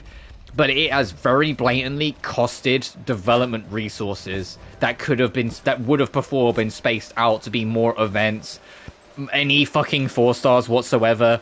You know, like, more variety in environments, because there's a lot of environments which are just the same area again, but now during the night in Amphorius. Like, half of the locations are the same location, just in a different time of day. It's like, okay, guys, come on.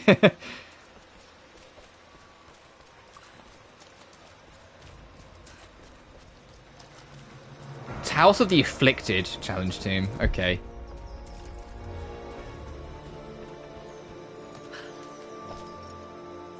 And it might be like, fucking, to be honest, God knows if we'll ever get another 5-star. It's starting to feel like a 4-star story. It feels like they don't exist in Honkai Star Rail. There are people that were theorizing maybe that's why they, like, every now and then they drop a free 5-star, and maybe they feel that making a 5-star free is a better alternative to having 4 stars. Which, if that's the case, then I guess that's an approach, because then at least someone's got access to some form of the meta. But as a whole, I'm still kind of like, just give me a fucking 4-star. Question, why would it matter? I think we actually, it might not have been you, it might be someone else that asked, but 4 stars are important for allowing people to still engage in new systems and mechanics without having to pay premium. Because although you might get lucky with 5 stars, you're always at risk of not getting lucky, and the only way you can engage in X or Y new mechanic or system is spending money. 4 stars allow you to have those new systems still be usable and engageable, while still being free-to-play friendly. It's why they're so important to have every now and then, especially the new major mechanic drops. Like, a good example will be when Dendro dropped in Genshin, the first thing they did was give you Kole, so you could access it for free. But that's what I mean, like, it feels like Honkai Star Rail's approach is shifting, and they're moving away from 4 stars, and their new approach just seems to be giving you a free 5-star every now and then. Whoever made it, it's... Because, as a whole, they've given us a free Doctor Ratio, a free Ruan Mei, which is one of the best support units in the game, a free Archer, and according to leaks, Dan Heng's new form's going to be free, and he's a preservation character, which means we've got a free shield, a free 5-star shield character. And so that's just their approach, and it's a different approach. I'm a little mixed on it, because those 3 characters are never going to be free forever. You know, like, Dr. Ratio is only free for, like, 2 patches. Ruan Mei, it's a resource that you can only get via mail at the time, and we've yet to be given another way to get that resource. Archer is time limited until the crossover ends, the collaboration contract ends. But you get my point, like, they've done this a handful of times now, and it does feel like maybe that's what they're going for. Like, making it less, can I pull this out more, actually, whilst I'm here? No, it gets stuck on the plank of wood, okay. Make it less focused on having 4 stars fill the meta, and more, like, every now and then just drop a 5-star that's relevant to the mechanics or meta instead. And I mean, technically, and I know I'm, like, pulling technicalities here, so don't take it for, like, granted, but technically, Trailblazer as well. Trailblazer is technically a free 5-star, because they're actually, like, you know, like a fully built and relatively meta character each time. To be honest, make it more equitable. And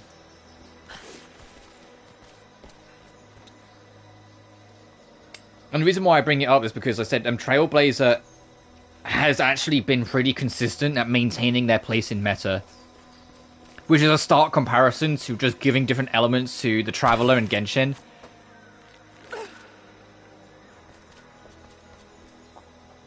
Because the elements you're just given in Genshin with the Trailblazer are always like C tier at best. Okay, we can't yank that, we're not strong enough. Is there anything else in the area I can fiddle with? I know what they want me to do. They want me to hook things up to pull up these lifts. It's just finding the hook points. And we probably have to hook at least something to this. Nice games. Because, I mean, there are still some really strong 4-stars. Payla is great. If I fucking forget her name, the gambler girl is, like, really consistent. Xing Shou, I think her name is. Gallagher is still the best 4-star healer in the game.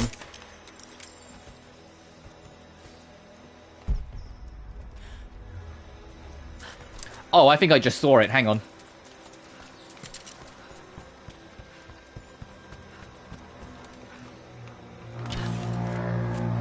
What does this do?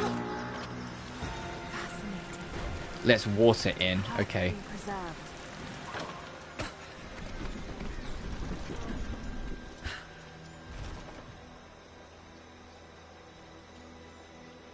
Oh, I'm getting a phone call from a number I don't recognize. Well, I guess I'm not answering it.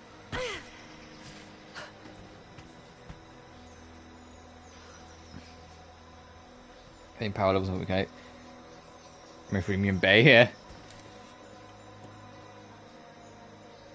So this is definitely, we need to hook that to something.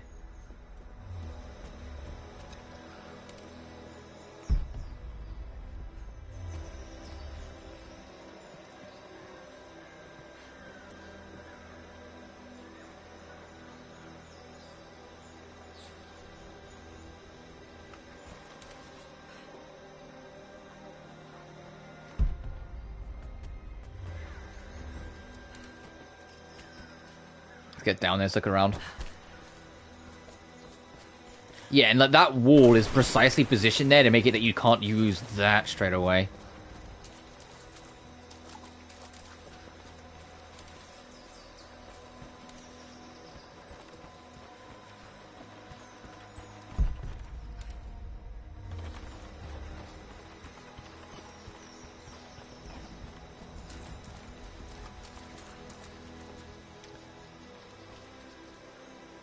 Oh, I have an idea. Hang on.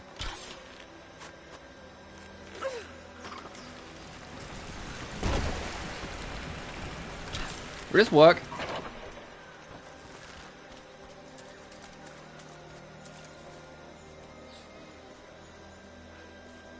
Okay, that keeps that held.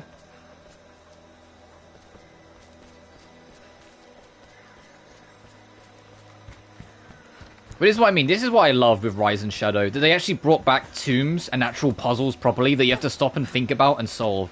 This is like pinnacle Tomb Raider to me. This is like actually having to stop and think. And it makes me so happy. Now, can I do anything with you?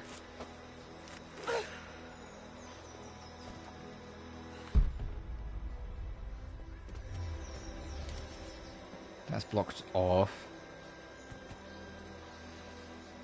Breeze mechanics, the lock on dash is really wonky. Ah, yeah, I think that's unfortunately just subject at the time, isn't it?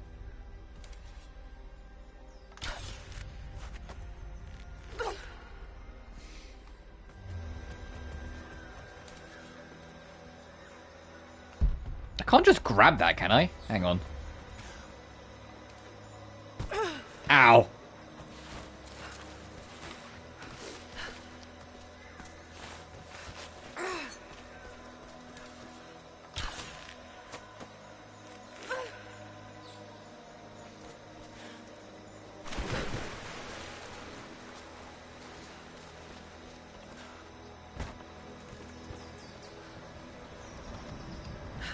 Really? I mean, as in like where they were still figuring out some things with the series, and that's just something that got better in time as the series went on, like the lock-on systems.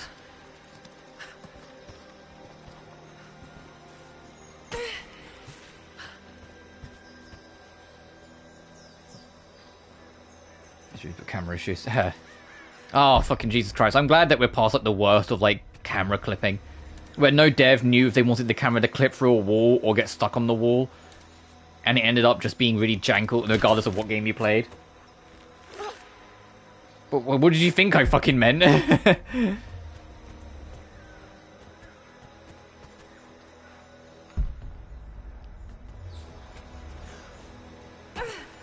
Hang on, I've got a stupid idea. What if I... Oh, I can't interact with this at all. I was going to say, what if I push this to get PS3 generation? I hate to break it to you, but the PS3 and 360 generation are like 2 decades old. There are certain mechanical systems and things within it that have just been improved with the passage of time, where more devs in general have like just learned and improved since then. It was never going to be a dig at it. I hate bone over the PS3. No, I love the PS3 and 360 generation. My point is that I just think it was just my least favorite. It doesn't mean I hate it. It was just the generation that became so heavily multiplayer focused, and I just didn't care for it.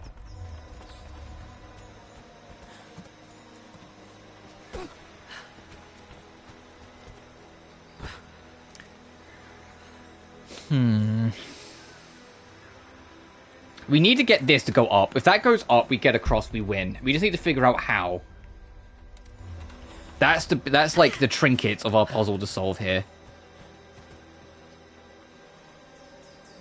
Multiplayer trophies are bullshit. It's not even multiplayer trophies. There was a big push for like every game to have some kind of multiplayer, and there were too many games where I felt like the game would have just been better off if they hadn't, because they could have put more resources in the single player. You know? Not every game. I know why. It's because Call of Duty made fuck ton money, and every company made a piece of that pie, regardless of what genre their game was in. What happens if I pull this again whilst it's still hooked down?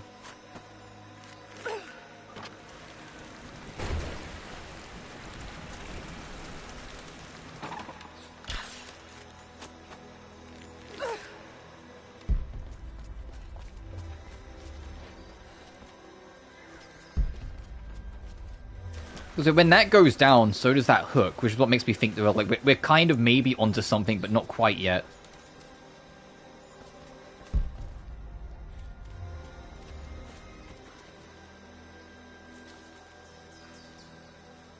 Yeah, man, I'm gonna play Trophies and acquire my platinum, which is really stupid in hindsight, because it immediately takes the game with replay value.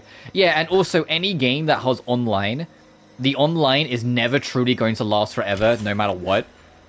Does that work? Oh, am I cooking? Am I cooking? Am I onto something?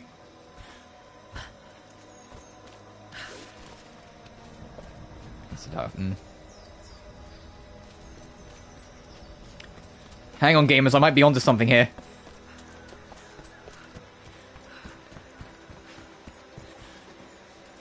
I just felt like my 2 brain cells rubbed together. Hang on.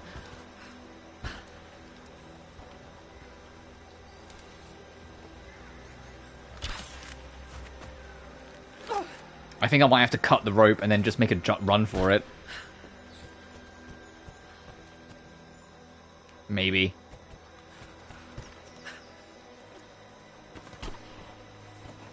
Can I cut the rope? There we go. What happens if I cut the rope now? That drops. Does it yank the other one up?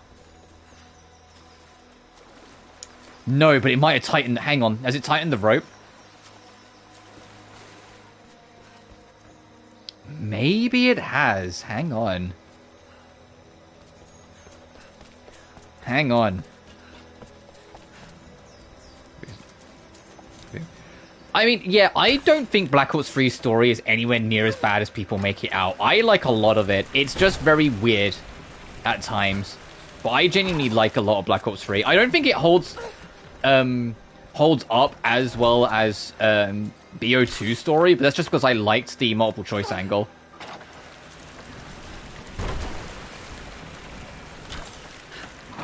That should hold. Just need to find a way up. The last Call of Duty I genuinely enjoyed was Modern Warfare 2019, the first part of the reboot. But that was also the last one I played, because I enjoyed it. I was like, you know, I haven't enjoyed like the past so many Call of Duties completely. This one I did, so I think I'm going to take that as a sign to leave it there.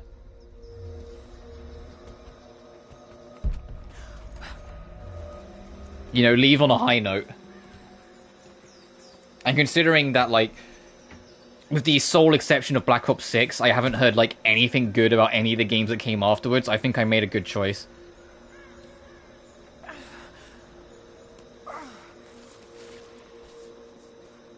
Got to think, I play for Fez. We are crippled by our isolation. We have with us the combined medical knowledge of the Empire, a millennium. I hope Black Ops 7's decent, but I feel like it's going to be the same deal as Modern Warfare Reboot 2 to 3, where it's basically just glorified DLC to like bridge the gap and give more time for the other dev team. I know how. I play code for the stupid stories carried by energetic personalities. TFS. And also the one random torture scene, because it's kind of crazy how Call of Duty has like 20 plus torture scenes across its franchise now. Like, there's an average of at least one torture scene per game in Call of Duty. And the major majority of them are carried out by the quote-unquote good guys. Because, you know, military propaganda, yay! So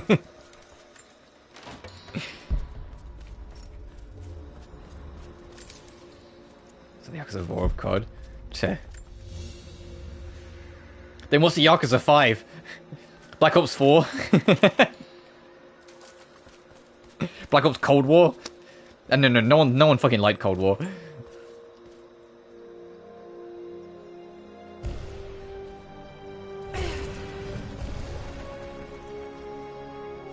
An old codex. Oh, it's that staple. Yeah. Was it a big? I like. It's not. There's 1,000,001 different documentaries that break down that, like, ever since like Call of Duty 4. Oh, faster healing, nice. Ever since like Call of Duty 4, there's been US Army propaganda directly present in the games, and like that's like a prerequisite from like the actual military that they have to be involved in it. Cool story was goated. You're the only person I've ever met that liked Cold War, so I'll take your word for it. Every single person I meet says Cold War is like kind of whatever. And zombies, not the story. Man, what I'd give for like just another good zombies. I heard Black Ops 6's zombies was alright, but like just another like proper like good zombies. The last time we had like proper zombies was like Black Ops 3, and I miss it. Black Ops 4 zombie just was not it for me.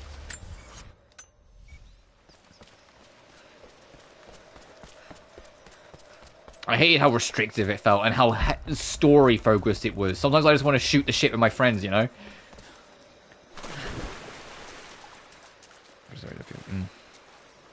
But then genuinely, like, that was during the era where it felt like every single Call of Duty, everyone just fucking hated no matter what. Like, after Black Ops 2019, not Black Ops 2019, Modern Warfare 2019, sorry, like, every single Call of Duty that came around, there was something someone had a problem with it. From Vanguard to to Cold War to MW2 and 3, like, it always felt like someone had a problem with something, and, like, it was like a general consensus. It was just like, oh, okay. The only time that's lifted or shifted even slightly is now Black Ops 6. Black Ops 6 seemed pretty positive, like, reception-wise as a whole. It still had problems to people, but people seem to kind of like it.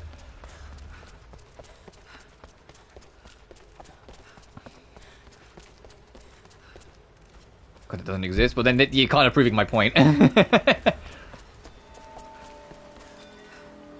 Like, people, like, hate, like, that era of Call of Duty, like, more viciously than, like, the Ghosts to Black Ops 4 era.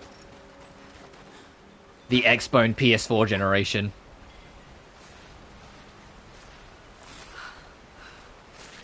Which I get, because that was when Call of Duty very much lost its identity. I still feel like most of those games are still fine, but that's where Call of Duty well and truly like lost its identity as Call of Duty. Ghost, you know I fucking hate Ghost. I think Ghost is a complete piece of shit. That game like winds me up how bad it is. Lara, I'm sorry if Sophia was... Black Ops 3 I unironically like, but I'm not ignorant to the fact that I like that it still kind of didn't have the magic. I'm just glad you were there to Advanced Warfare. I spent decades fighting outsiders. It's not an easy habit. Infinite Warfare was like the dunking game of the century. Hard work would go a long way towards building... Pick up Riley! Yeah, fucking I'll see what I can do. Trinity will be here soon. Okay, that deer's gone. I was gonna try and get the heart shot. Is that one of ours? Yes, it is. Okay.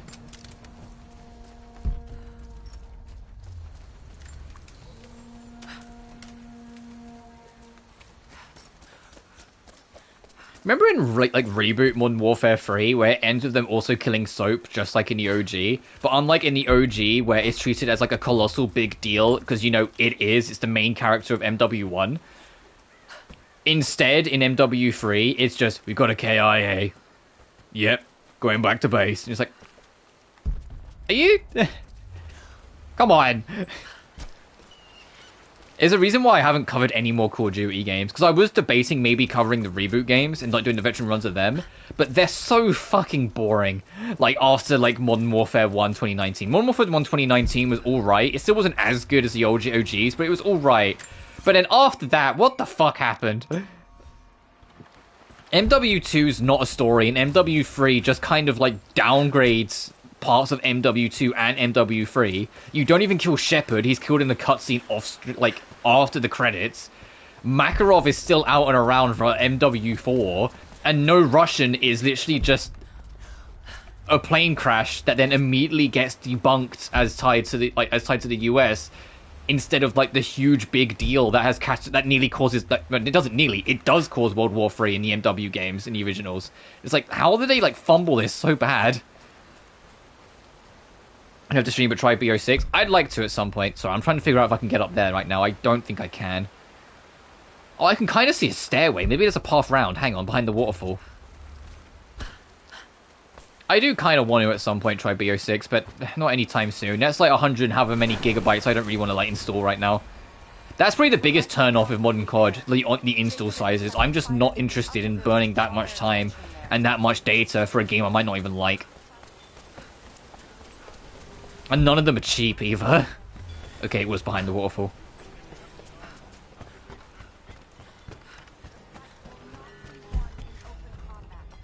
Hi, Dice. Alright, I'll do that when we come back then. Oh, we can't do this, because that's a grapple point. We don't have a grappling hook. Or the wire spool. Fun fan service code, Fez. Oh no, I've seen, because Reynaves Jr., you know, bring up my streamer, he plays every COD on Veteran when they come out, and he just kind of like burns through the whole campaign in one stream every time. Okay, well I pressed the trigger and nothing hang on, let me try that again. When you've completed your duties, rendezvous in the upper village.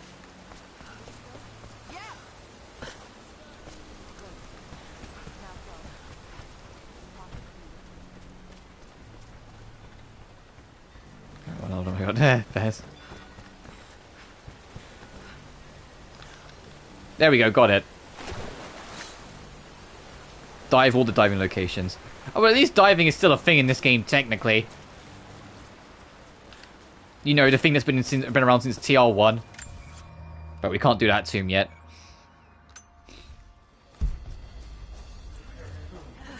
Are we sure this pine resin will burn? You should have seen the last batch. Once it caught, we couldn't put it out. Well, even if it won't, Let me go do that side mission first before we proceed with the plot.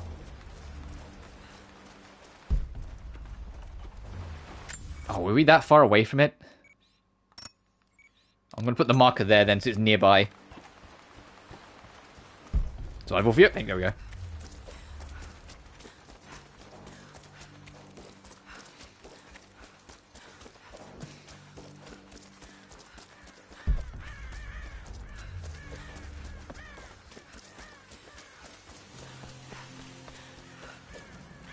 Interesting.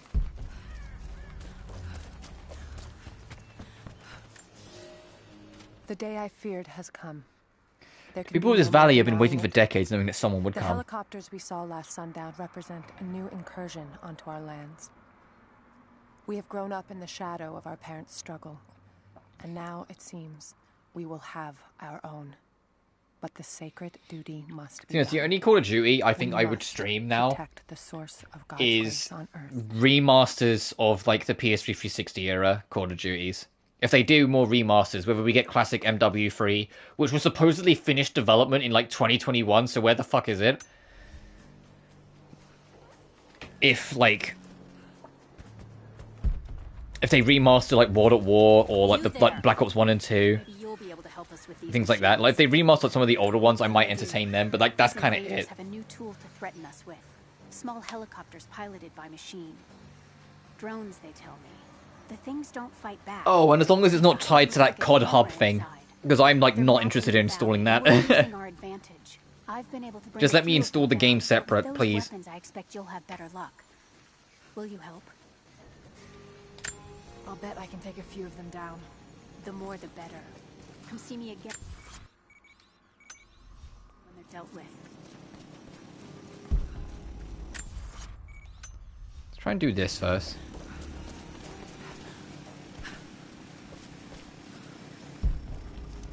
Oh.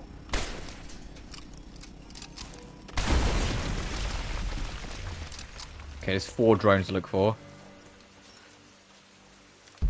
Exotic animal nearby. I'm just stuck with it. COD is trying to compete with Battlefield and it's to its own detriment, yeah. Battlefield 6 looks alright. I'm not like a Battlefield person at all, but that looked alright. Oh, do we have a way to make a Molotov? Because there's a trophy for like burning these boars. You know, as a normal human being. And not a complete fucking psychopath.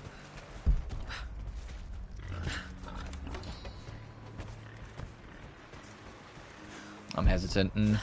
I mean, I am because it's EA. But, it feels like EA put a gun to DICE's head and said, hey, you gotta make a game that makes people like us again or we shoot.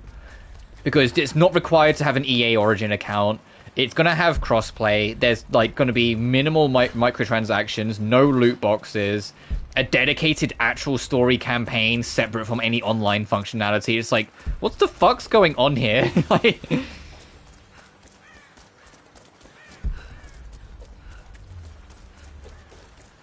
I am in the no tac sprint group though. I don't like tac sprint. I don't like the whole lifting your gun up to sprint a little faster kind of bullshit. Like just let me either run or like move or sprint, nothing else.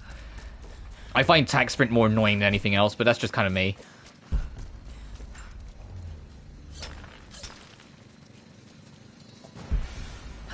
Oh yeah, no fucking random Nicki Minaj cameo or crossover that the last game had.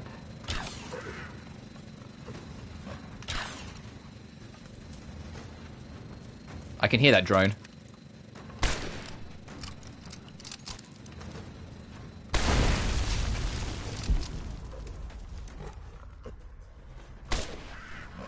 God, this Jaguar, I think it is, or whatever it is, Jesus Christ. There we go. And we're fucking Battlefield shit. I just want a first-person shooter that's like kind of just like straightforward, you know? I don't care what company does it. I just want to kind of like straightforward, like to the point FPS.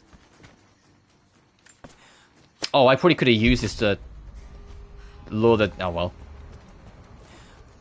That's another challenge, by the way. Snare down all the rabbits. My daddy's getting controls here.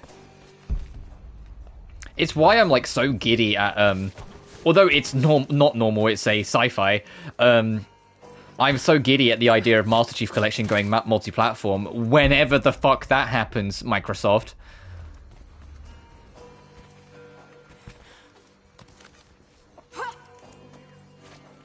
Because it's just a normal fucking first-person shooter for the most part. Just let me just like have like an arcadey, just straight to the point, play it game, you know?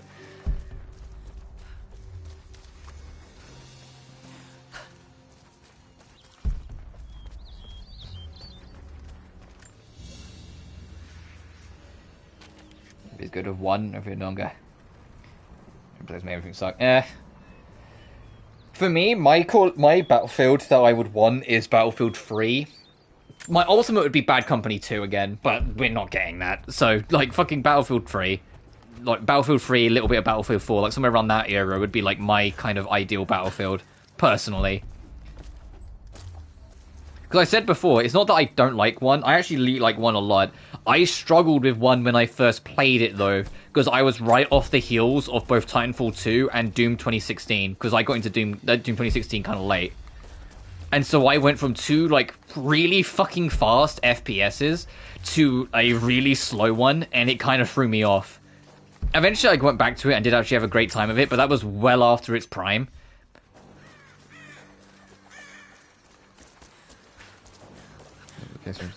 Yeah, I like Battlefield 3, but that's just me. I thought the campaign was kind of but that was one of the few like multiplayer shooters I actually really got into, because I loved the vehicles and I loved the destruction.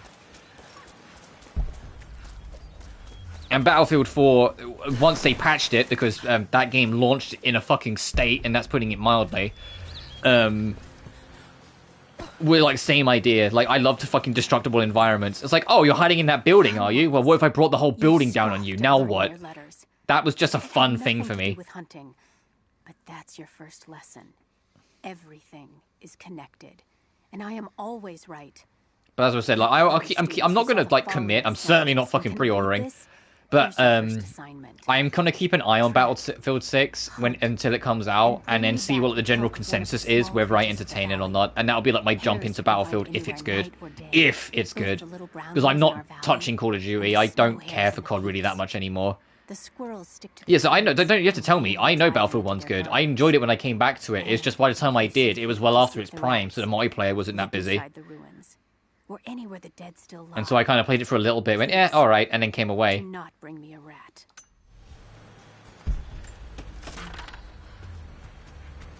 And I know they tried to do the same sort of thing with Battlefield 5 being on World War 2 instead of World War 1, but that was also when they got into, like, a little too heavy with the microtransaction crossover bullshit that people don't like.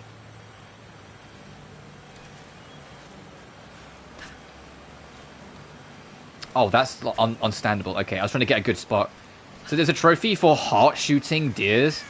I can't remember. It's like I think I said it earlier. It's like 25 or something. Not that the game outright tells you if you've got a heart shot, but I want to try. Oh, there's another drone over there. Hang on. Fuck.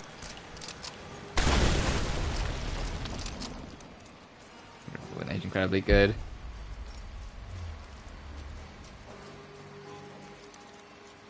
Okay, I think I'm gonna have to... Oh. Shit.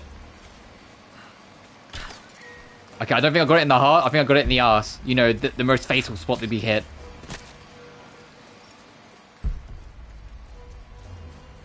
Honestly, if I took a bullet in the arse, I'd want to just die too, because I can imagine that being, like, ungodly painful. Okay, the last drone is somewhere over here.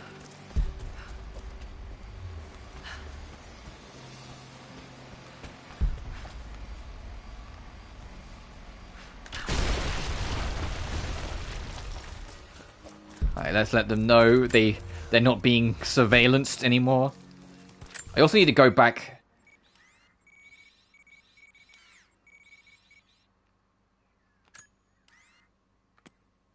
Oh, fuck, where is it? Yeah, back up here and turn that in as well, I think. Let me turn this in first and then I'll go back up. And then we'll actually, like, you know, proceed on with the plot. I fucked around enough down here.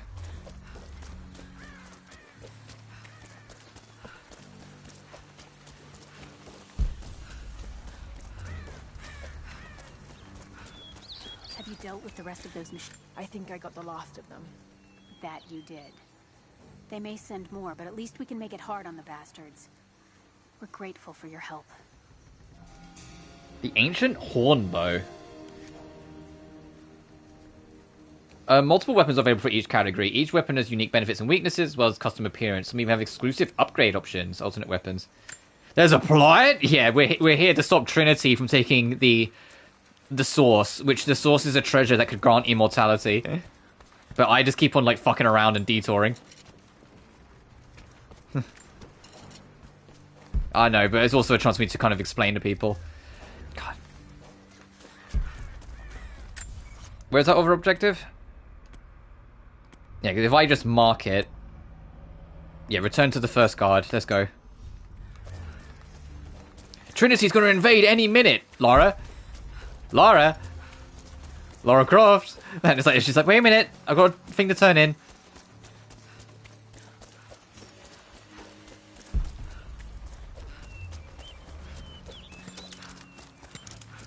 Side quests in my Tomb Raider, more likely than you think. Oh, I remember this. Like, actually, now I talk about it, this was a thing that was like another thing that people were kind of a little up in the air about.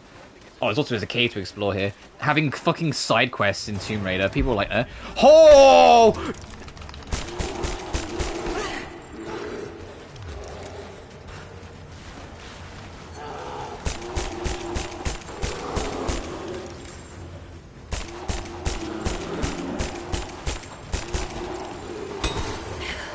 Oh, shit! Oh, am I dead? Oh, yep. Lara, may I speak with you? What can I Sure, do what's for you? up? We need food and shelter for those that can't fight. We'll make emergency Whereas rations Tomb from Raider dried feels boar and redundant. mushrooms. Yeah, that's what I mean. It was kind of mixed. Some people were like, on board with it because it's more excuse to explore the environment, while some people were like, well, it's fucking Tomb Raider, you're exploring anyway. Back, as well as bring the rest of the ingredients, we might be able to keep everyone fed. For another day at least. Like, environmental challenges are already a thing. Have that be it. I'll be here. And thank you. Oh, do I already have mushrooms and boar meat? Okay, I have one of them. Alright, let's go find some boars. There's something else to give up. But I want to go... I got to get my revenge on that bear.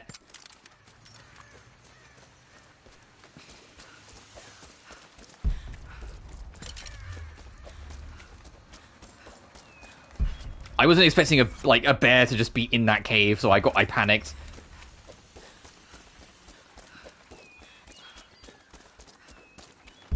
In Shadow, they're a bit more redundant, to be honest, because Shadow has a few side quests that require you to just backtrack. Is this even the same fucking cave? This does not feel like the same cave. This is not the same cave. Uh-oh. I mean, there's shit to loot in here, so we might as well. Here is your lesson for today. Bring me in. Like, some of Shadow's side quests ask you to go back to older areas to get specific things, and it's like... Nesting away at dark. Huh. You've seen gulls and other kinds farther afield. Those common birds would count for today's lesson, but it would lack ambition. You clever students who wish to impress me would do well to head to the high elevation. What was it from the Hunters of the Valley? Did someone hunting birds? Dusk, I would find Buzzard most impressive. And before you ask... Saying bird and mother yard not for your assignment. Okay, we don't need to listen to every single fucking document. There's 100 in this fucking game. Well, almost 100. If I bring up the document list. There's 208 documents. Okay, I don't think I need to click on every single one and read them all out completely. There's a few of them, if they're not relevant, I might just skip. Right,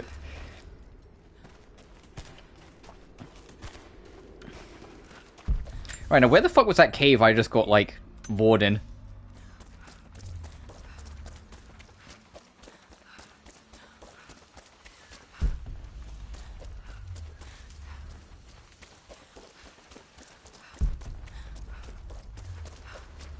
Is it this one? Oh yeah, this looks like the cave that the giant fucking bear would be in.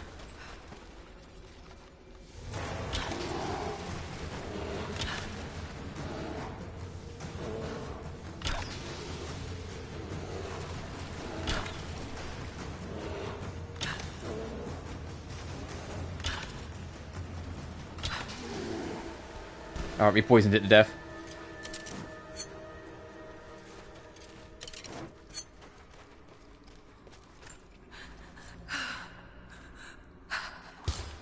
Have you had writer's cold feet before?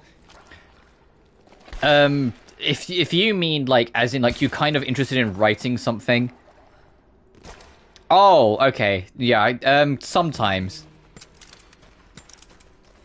Yeah, I do get that sometimes.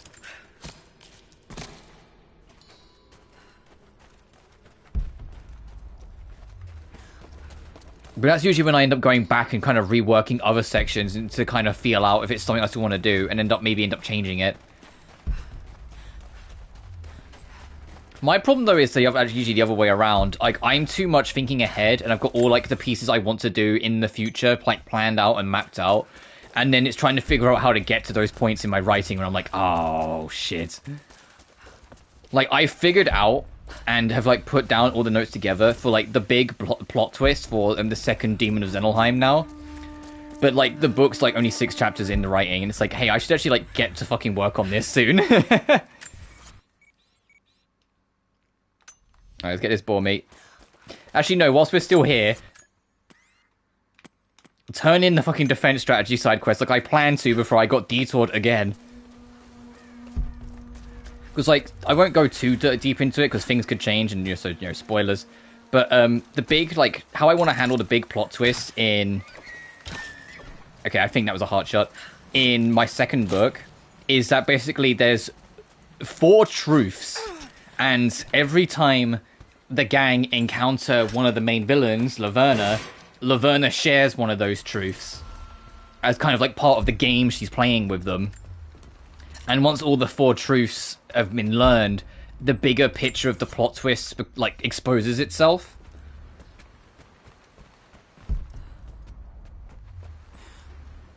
But it's like, I've got all of that, I've got the twist and how the gang will react when they get it, and, like, how it will flow through the story, all mapped out and planned out. I just need to actually, like, they have to meet Laverna the first fucking time yet, you know, for that to even be introduced. It's like, I haven't actually written that bit yet, I need to actually get there.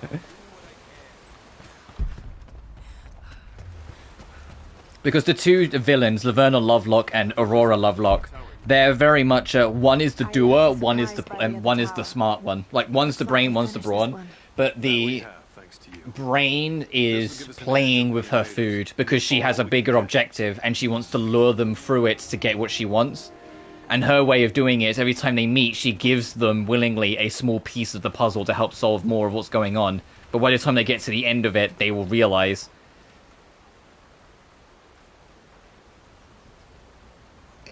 We're doing a twist. Oh, fair enough. I like my big twists is the problem. I like my big, like, bombshell twists, but nothing makes me, like, giddy, like as a reader, than figuring out the big twist precisely at the point the writer wanted you to. Not figuring it out super early because it was too obvious, not realizing at all and getting completely blindsided by it, but you sit there and you go, oh, wait a minute, just as, like, the thing's about to come at you, and you go, oh, hang on a minute, is this what, oh, fuck, and then it hits. Like, you get it just before the storm comes in, basically.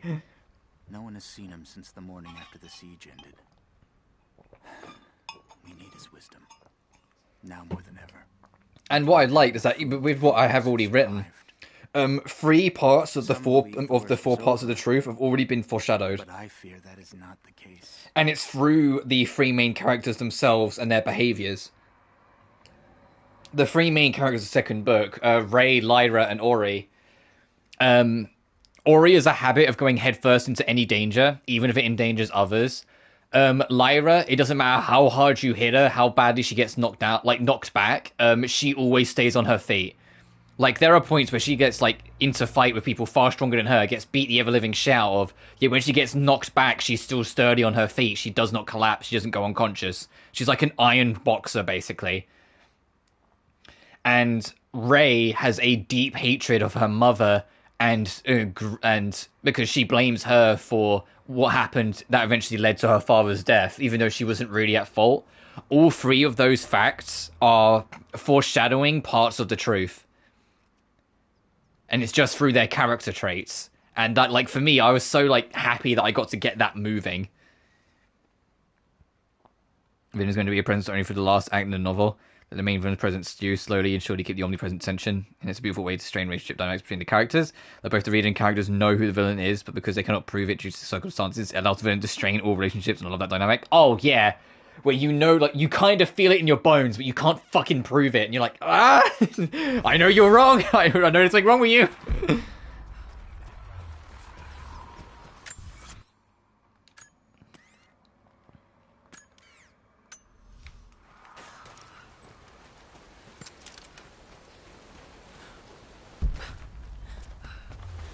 Or, like, maybe not to that extent then, if you're saying not quite.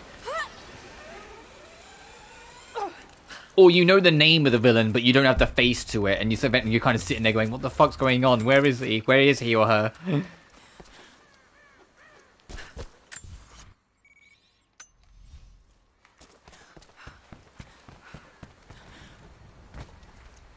I kind of like having background villains too from time to time, but I'm also like enjoying...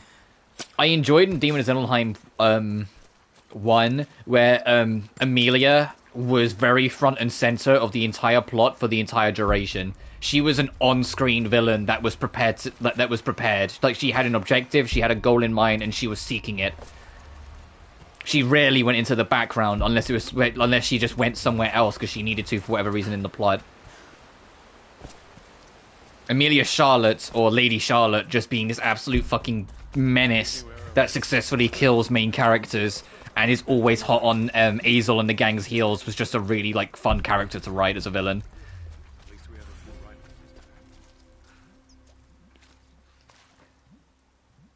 Who established previous novels and possible league. Oh god, heck yeah.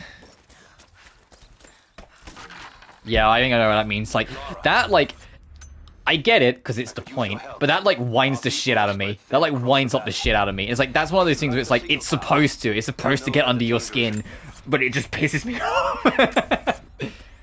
What are we doing here? Oh, we need to gather boar meat, right? I'll do what I can. Once the fire is lit, they'll know what to do. Catch chickens from in the chicken pen? What? What chicken pen? There's another challenge? There's too many challenges. So it's down, yeah. Like, there's a few things where it's like, it's smart writing, but even though it's smart writing, it still gets under my skin, because that's the point, and, like, that's one of them.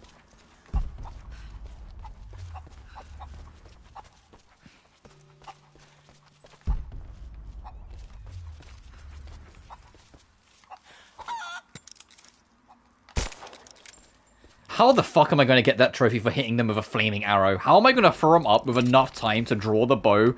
Oh, God. You're the one that came with Jacob.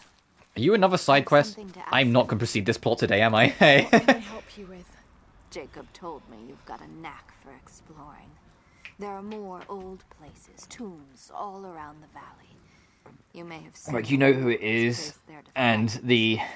heroes, I use them because they know who it is, but the circumstances are too fantastical to prove, yeah. Relics of our former I've acknowledged, but rather to share the frustration of the protags, eh. But with the sequel, like, there's technically 3 villains, but the third one's not going to be introduced till very late, and it's actually one of the twist villains, but, the main 2 villains for most of the story, Laverna and Aurora Lovelock, the Lovelock sisters.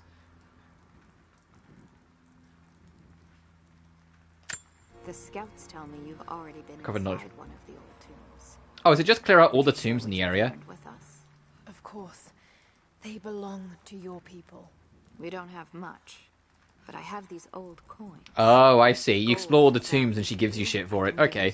That's a good... not that I need an excuse to raid tombs in Tomb Raider, but 40 coins! Oh, fuck. Okay, hey, I'll keep that in mind.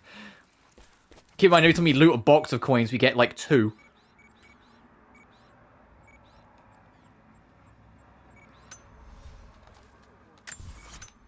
Whoops. Right, let's try and find some boar meat.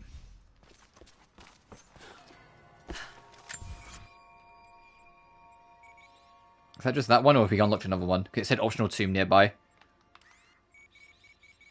Okay, I think it's still just alerting us about that one, okay. Possession, reading the enter. Yeah, fair enough. Because Laverna is, like I said, the whole thing with Laverna in my book is that she's constantly just playing with her food. She has an end objective, and that end objective is make sure the gang arrive at Karokabos to help her manipulate a staging of resurrecting the dragon. Whilst Aurora is the doer. She's the one where if you need something done, she does it, and she goes and does it. She's the assassin that will always find her mark and sort of thing.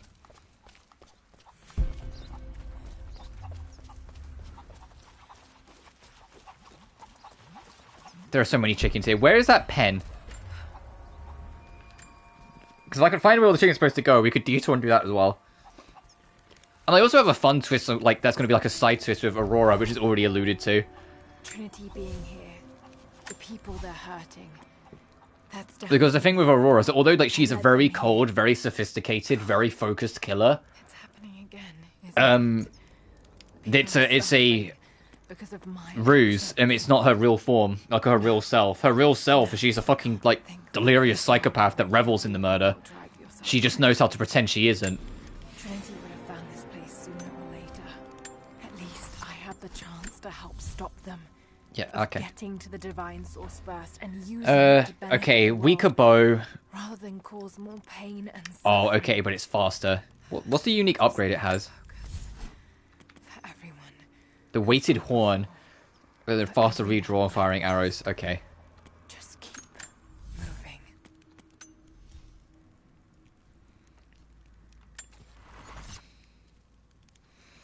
Different version of my own.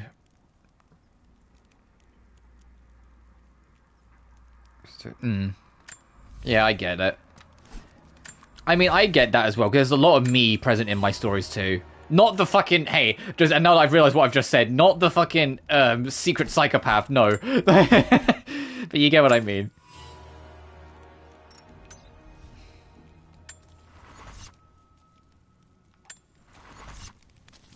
Alright, let me try and find these boars.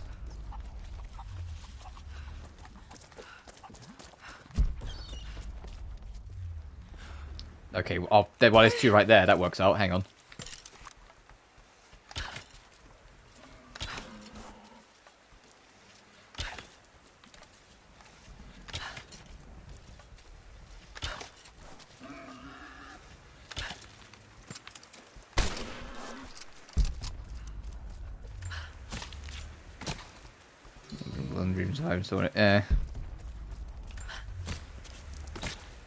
Oh, there's loads of boars here. Holy shit. Yeah, no wonder recommended here. Good thing there's no meat quality mechanic in this game, so I can just blast them to take it.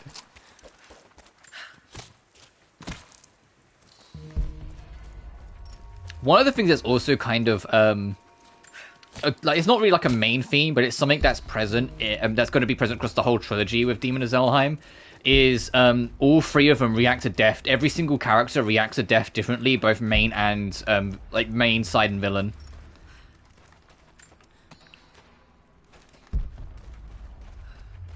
Whether the death happened around them or because of them, they always, all of them have a different feel and reaction to how they like respond to it.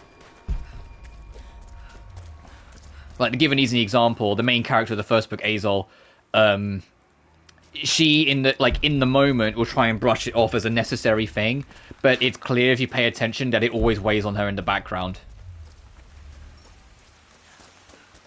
Like, it always kind of like sits on her shoulders and like weighs on her back of like whether it was the right thing to do. Will these do? Yes. Lux Charlotte is almost like the the brother of Amelia, who's part of the main gang. It's almost the other way around. He's very quick to blame himself and very quick to be like, I could have done something to change this. But he's also quite good at kind of finding a way around, like away from it, and being able to kind of rationalize it once he's had time to think.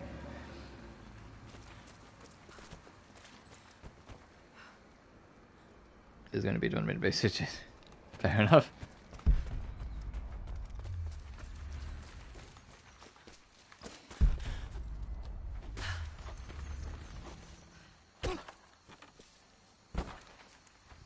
Well, then, like, whilst Alice, also in the first book, she sees it as, like, her true calling. She's not, like, a psycho killer, but she just sees it as, like, that's all she's good for taking lives when needed, and not really feeling anything about it. Okay, I fell off. Ow! That killed me!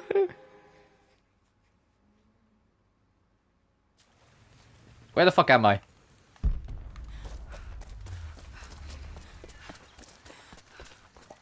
Strongest by far. And that's good. That's kind of what you want at the end of the day, that each book gets a little better than the last because the ideas get to expand and grow more and more. Why is this ladder positioned here? This is such an awkward and annoyingly positioned ladder. Come on.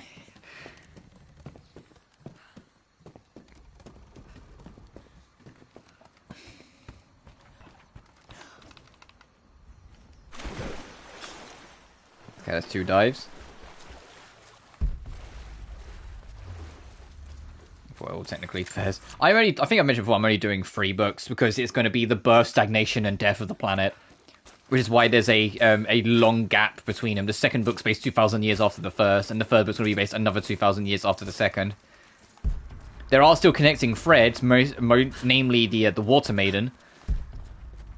because the Water Maiden, every time, even though she lives a human life, every time she dies, she's reborn in another newborn and replacing their soul.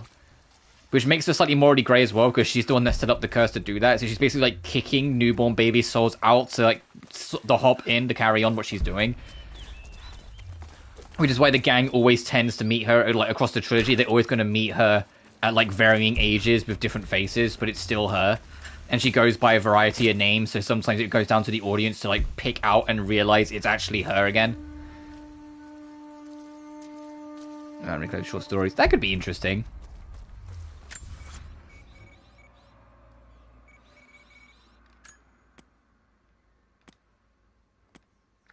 Okay, so we can't return that in because that's just, you know, do the tombs. I think... I know this is going to sound crazy. I think we can carry on the story.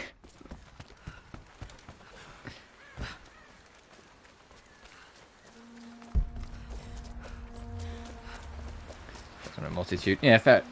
Yeah, I mean, I think I can see that working. Because it'd also be like a way that you can like cheekily like close up loose ends if you need to while you're at it. We're still putting 4 to an arrow. They'll fly with 3.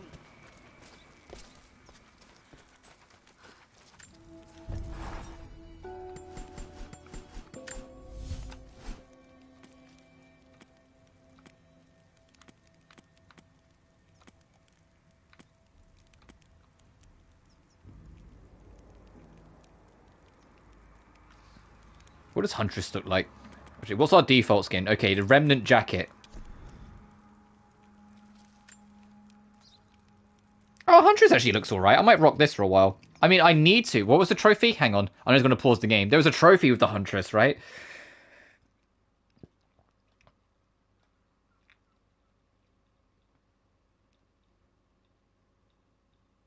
Kill 50 animals whilst wearing Huntress. Okay, yeah, I'll keep this on then. I don't really like some of the over-designed costumes that are like in some of these, in some of like this game and the next game, but this one's kind of all right. There are some of them like if you ever look through the costumes, you'll see what I mean. There are some of them that feel like super over-designed and unfitting. It's like, okay, yeah, they're cool to look at, but fucking no. All right, any animal we see, we're going to like eviscerate as we go on, and then eventually in like how God knows how long, because 50 animals is a lot. That trophy will pop.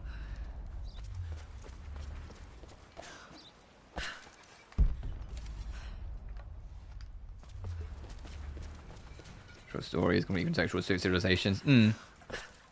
I already have, like, speaking of, like, what we were talking about, like, history and whatnot, the big plot twist of the third book worked out. The big plot twist of the third book is that the gang's gonna think it's only been 2,000 years for most of the journey. And it's only when, like, because the story's gonna start with them in, like, a space colony. Like, a big, like, spacing away from the planet. And the big twist, when they're gonna finally land on the planet, they're gonna realize it's not actually been 2,000 years, it's been a hell of a lot fucking longer.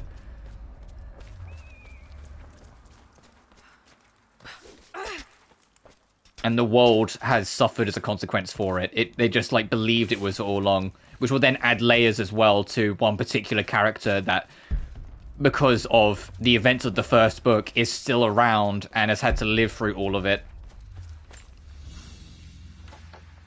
An iron coin with one side cut and shaped into a crude claw tool, perhaps to remove nails.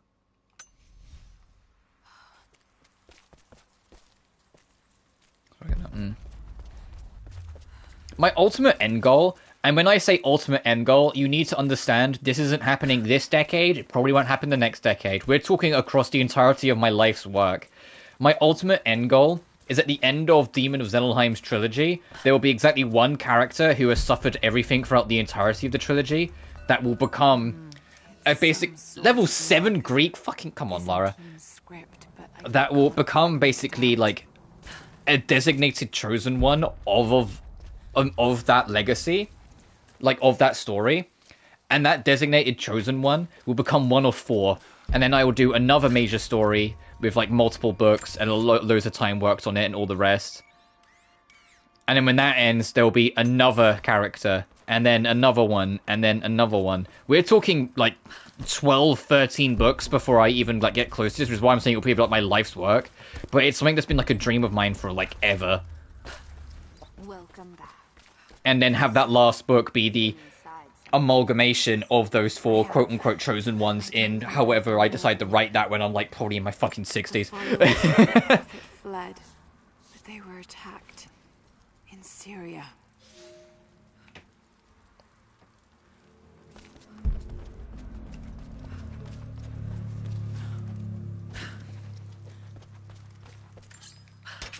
I mean, technically I could already have one of them if I reworked Mary and Vincent, but I'm not in the mood to go back to those books yet. Mary and Vincent being the books I wrote in the latter half of the 2010s. The trilogy. Because Mary has gone through a lot of fucking shit across that trilogy.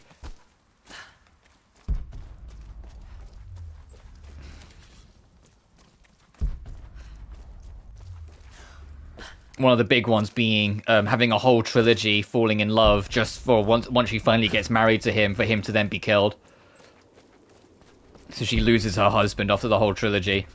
And she ends up making a very dangerous deal with Death at the end of the journey to get him back, but at the cost of her losing basically everything else. Like a fucking like monkey's paw kind of deal.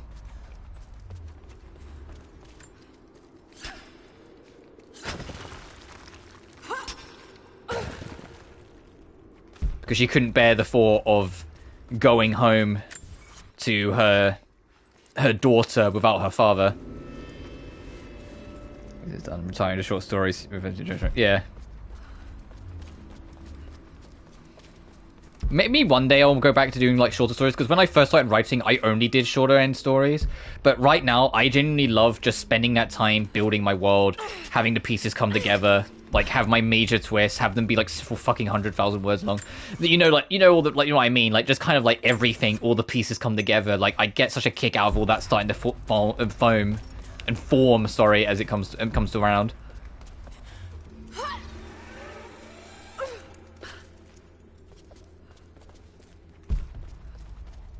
Another thing I'd love to do, and this is like one of those just kind of like pipe dream things, if Demon of Zellenheim took off somehow and like, you know, became super popular and people really liked it, the one thing I would do, if it became that popular that either film or game companies reached out, I'd be like, okay, yeah, sure, on one condition.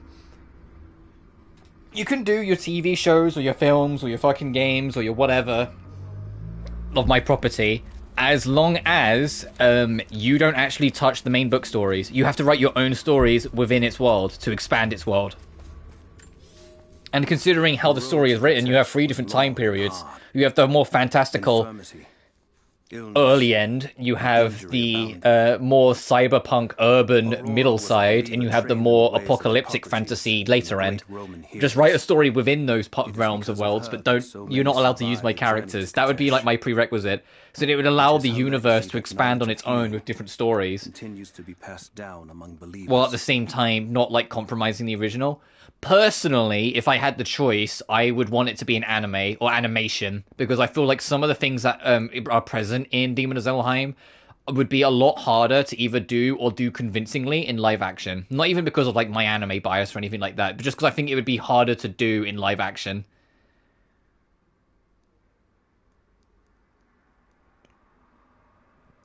But like, oh no, I love comics. I just like good comics, I should say, because obviously, you know, fucking Jesus Christ. Speaking of comics, you know what's actually like a hilarious like turnaround? The Boys is kind of a dog shit comic series. Man, it's a good TV series though. The comics are kind of shit, like they're kind of really bad, but it's kind of wild.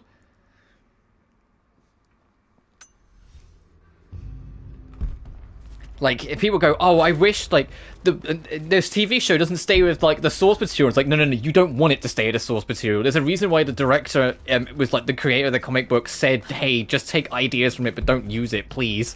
Because the comic's kind of bad. No, The Boys is great. The trouble with The Boys is that it can't keep up with parodying, politics in real life, because real life politics is such a fucking joke right now, they have no chance. They can't keep parodying it because the real life joke is much bigger. And that's not even me like taking a jab. That's literally like the problem they're facing. they can't make these parodies more exaggerated and more on the like on the nose like anymore because reality is constantly one-upping them.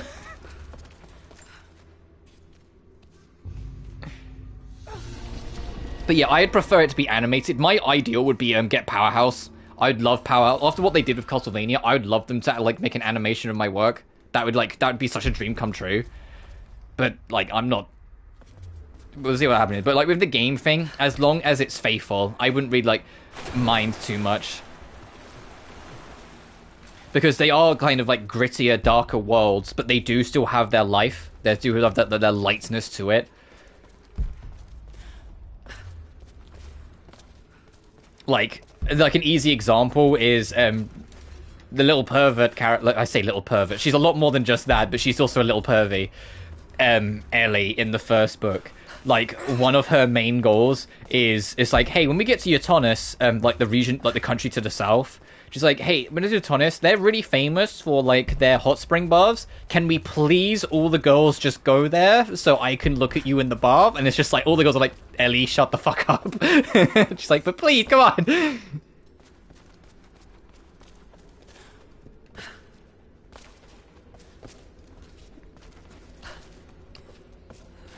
Like, Ellie's life is pain because she's surrounded by pretty girls, and, like, she's the only one that's, like... well, she's bi, but she's, like, the only one that's, like, super attracted to all the girls in the party. And, like, they're all just kind of, like, look at her like, will you, like, fucking stop?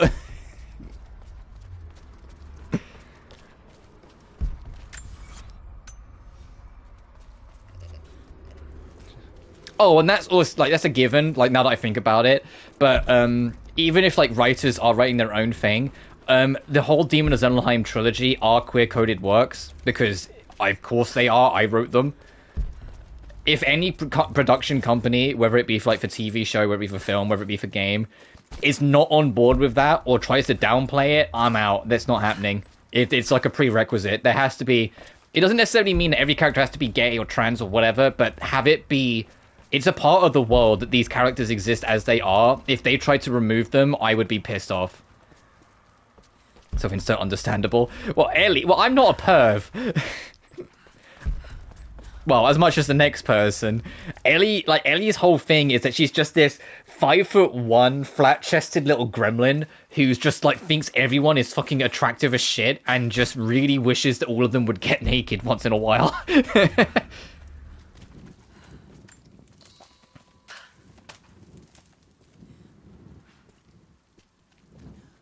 To see if you come to a conclusion.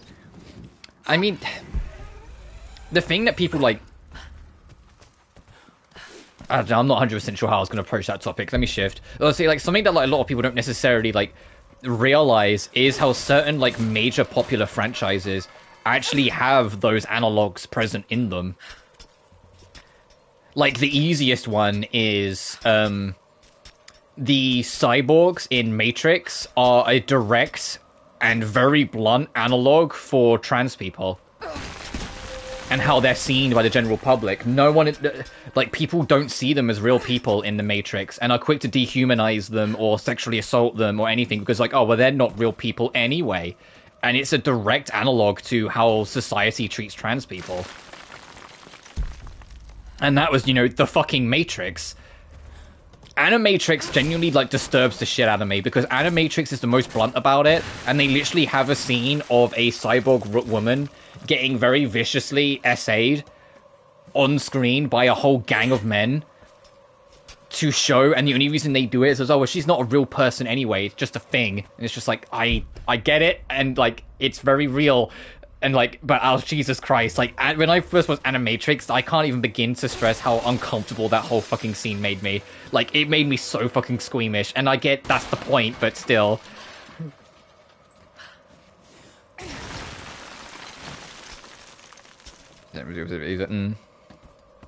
Or, like, heck, it doesn't even have to be, like, about, like, gender or, like, queer-coded things. There's all sorts of other... What have we just picked up? We got fire arrows! Oh, this was a good detour then. I'm glad we came and explored this.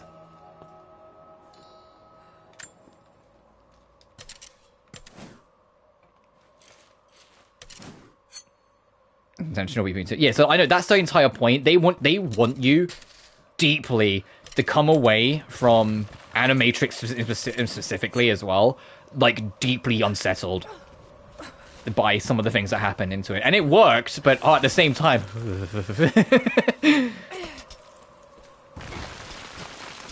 But like an easy one is good old George Lucas, Mr. Star Wars. The entire original trilogy of Star Wars was based on the US's invasions. The Empire represent the US, and they're the bad guys. It was it was deliberately topical.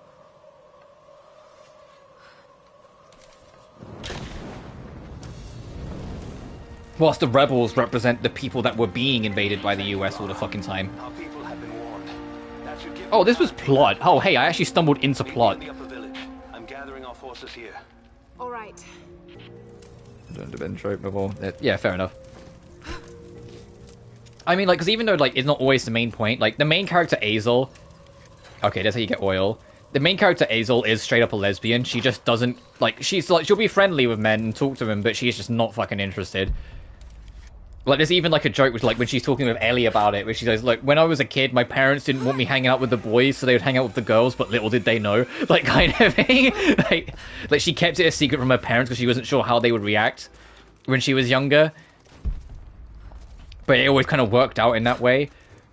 But then, like, in the second book, Ori is married. One of the main three characters, Ori. She's married. Her partner's non-binary. Makoto is straight non-binary. They only refer to Makoto as Makoto or they throughout the whole thing. But I don't think I found all of them yet.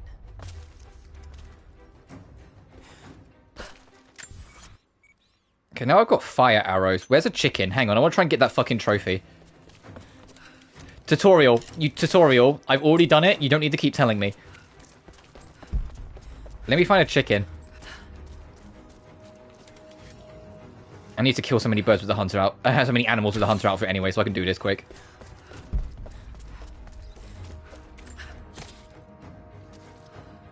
Constantly able to be friends with guys in a wood. Yeah. Because she's good friends with Lux, and when she's grieving the death of her sister, Lux is who she turns to because he's a big muscle man. So it's a free big hug from like the like the friendly giant. Like, of course you're gonna fucking take it.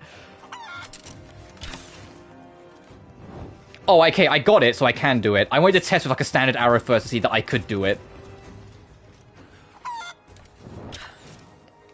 Okay. The fire arrow is a little slower though, is the only trouble.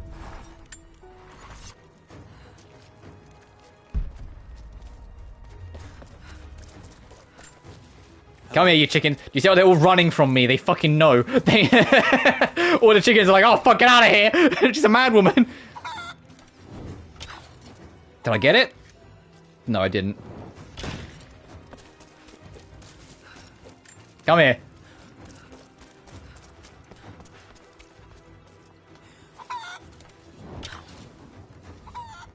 Fuck.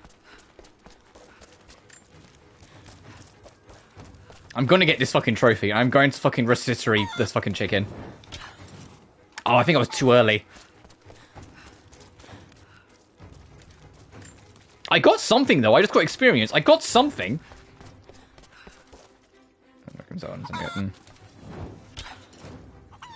Oh, you know what probably happened? The chicken probably died from fall damage. That's why I got experience for it.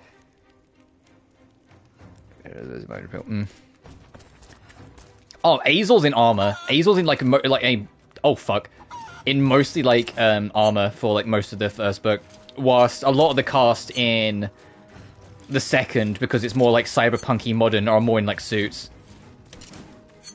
Like the only real difference is like Ori has like a big fucking trench coat on because that's like part of her like identity, and Lyra has ripped jeans because she's a lot more like free going. Yeah, the chickens die from fall damage. That's what I'm okay. Attraction, by the way. Oh, okay. Gotcha! Rotisserie chicken. Trophy unlocked. Shoot a chicken out the air with a fire arrow. Like a fucking monster. I mean, Lux does end up having... having a relationship with another one of the main characters, Luna. In fact, like, a part of, like, the crux of the story between those two is that Lux, has commitment issues because he was actually in a relationship before the story, but he ran away on the wedding day. because everyone he's ever got close to has died, and that paranoia eventually got to him enough that he ended up running away from his wedding day.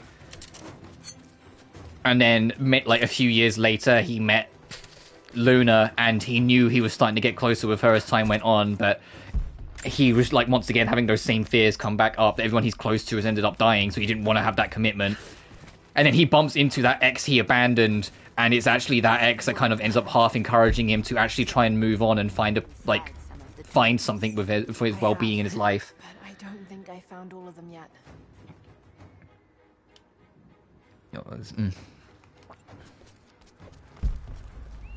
Then I know it's easy for me to say, don't write what you're interested in. Try writing out of your box, write different things. The easiest thing, if you're struggling to write female characters, just pretend they're male characters. Unironically. In fact, write them as male characters, and then afterwards go back through and replace every instance of the word he with she. If you're struggling to write women, just write men, and then change the, you will be surprised how much of a difference that can make for writing the right characters if you're struggling. Just pretend they're someone else, and then write that.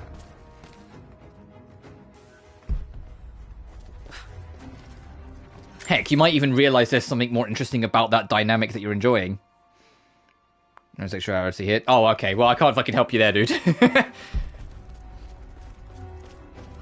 I am very much just all women are queens. Like, women are just so fucking beautiful, so I don't really care. Like, women are women and they're beautiful and hot and perfect, and I love them all. Like, I'm such a fucking simp for women. I'm down diabolical. It's men that I get fucking picky with, which is why, like, I'm only, like, sort of kind of bisexual.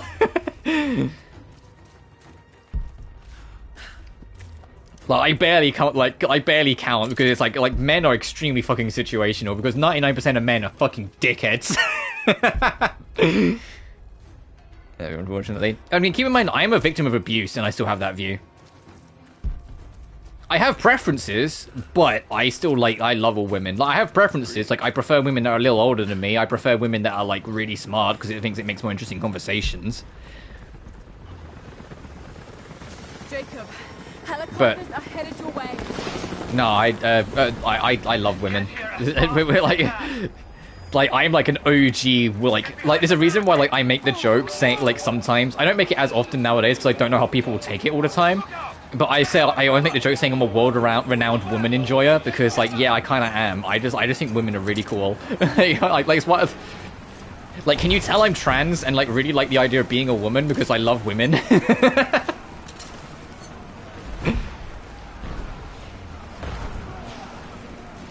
Like, is it obvious? Can you tell? And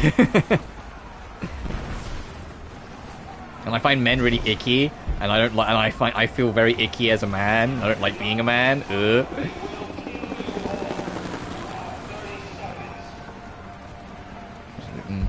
I mean, yeah, I talk about it quite often because I don't find any shame in it. It's just a part of my life. That I was in a very toxic, very abusive relationship for 2 years. Back when I was a teenager, that was very scarring. It took a long time for me to actually kind of find my way forward through. But it hasn't changed anything about that love I have. Stop! Don't hurt anyone else! Also, story. Where is it? Trinity arrived. Wait! There's a map. The atlas. It will show you the way. Okay. Tell me about this atlas. Hey. Yeah, fuck you, dickhead. That's one way to acquire the shotgun.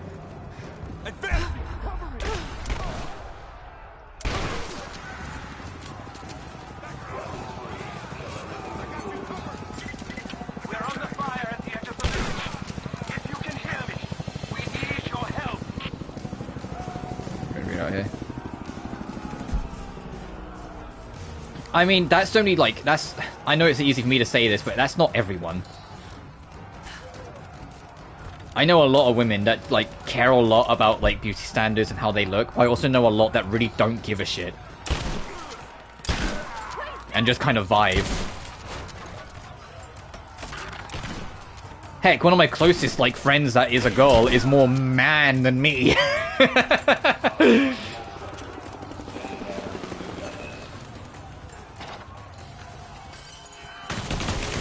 Fucking Jesus Christ.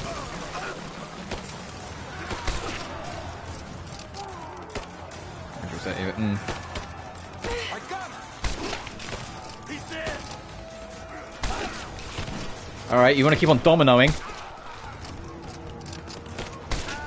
Oh my god, hey, if you want to keep this domino going, I'm ready. Any more? Yeah, Kardashian.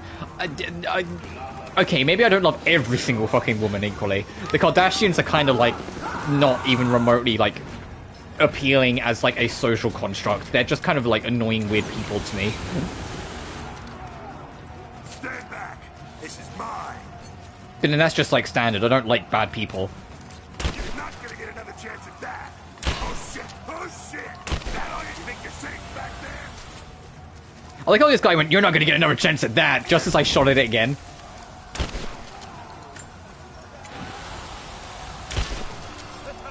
Your fire tank's gonna blow. Goodbye.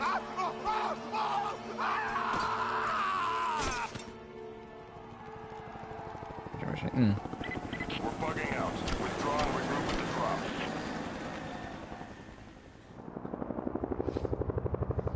drop. Meanwhile, in the lair of Super Evil.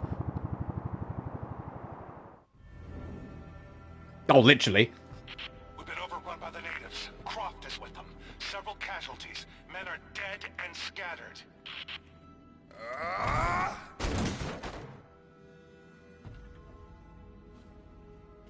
We should have killed her. You have nothing to show for your efforts. Perhaps she'll succeed where you're failing. I will not fail. Trinity will step in if you do. And you know what that means? I'm expendable. They have no interest in my survival. I need the power of the Source. And you will have it. Don't lose From my experience, no, the Kardashians are not the popular type. A lot of people that I know that watch the Kardashians watch them ironically, because they find them really funny to mock. Just find it. My time is running out. But that's just like my experience. Like, I know a lot of people, and a lot of them just only see that for like just kind of meme on. Queen's wife from the princesses there. Maybe it's an American thing. Oh yeah, I can't speak for American. But over here in the same thing, there's a lot of things like that that we watch ironically because it's funny to mock. To be like, look at this fucking idiot. You have said before me.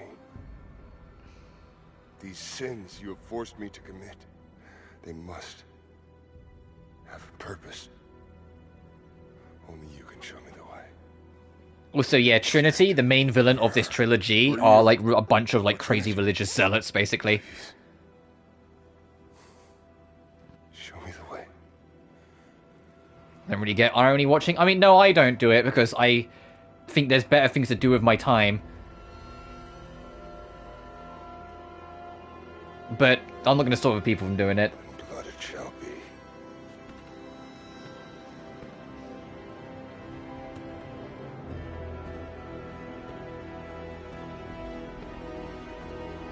Dun dun dun.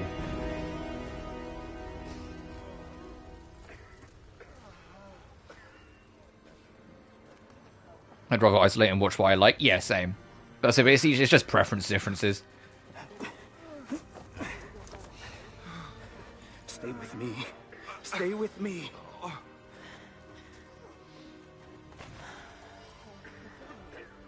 I'm sorry. Your people don't deserve this.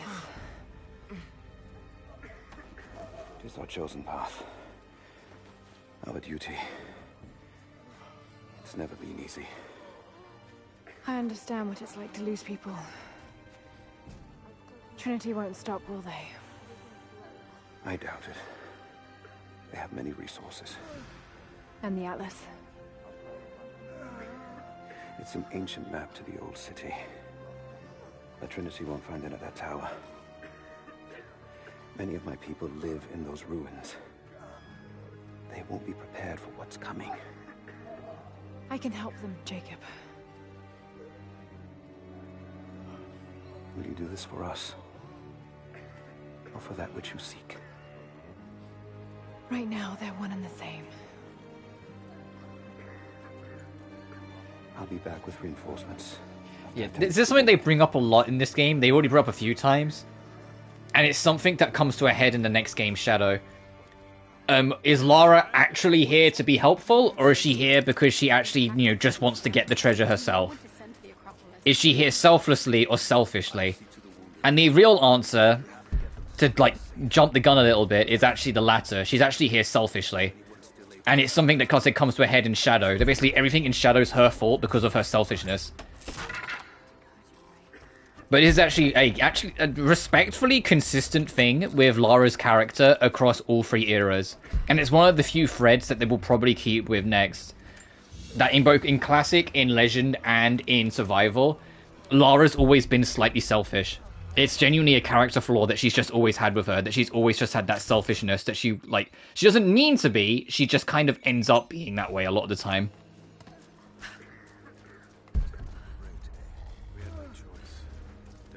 Because it's the same, like in Classic, Tomb Raider 4's story only happens because of Lara's selfishness. She thinks that she's just unstoppable and thinks that she can just get the treasure and nothing bad will happen.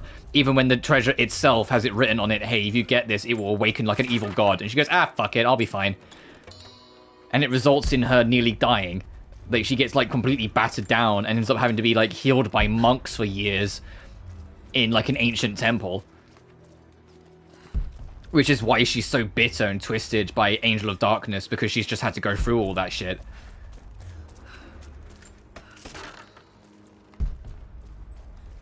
In the Legend trilogy, she's at odds with Amanda for most of the trilogy.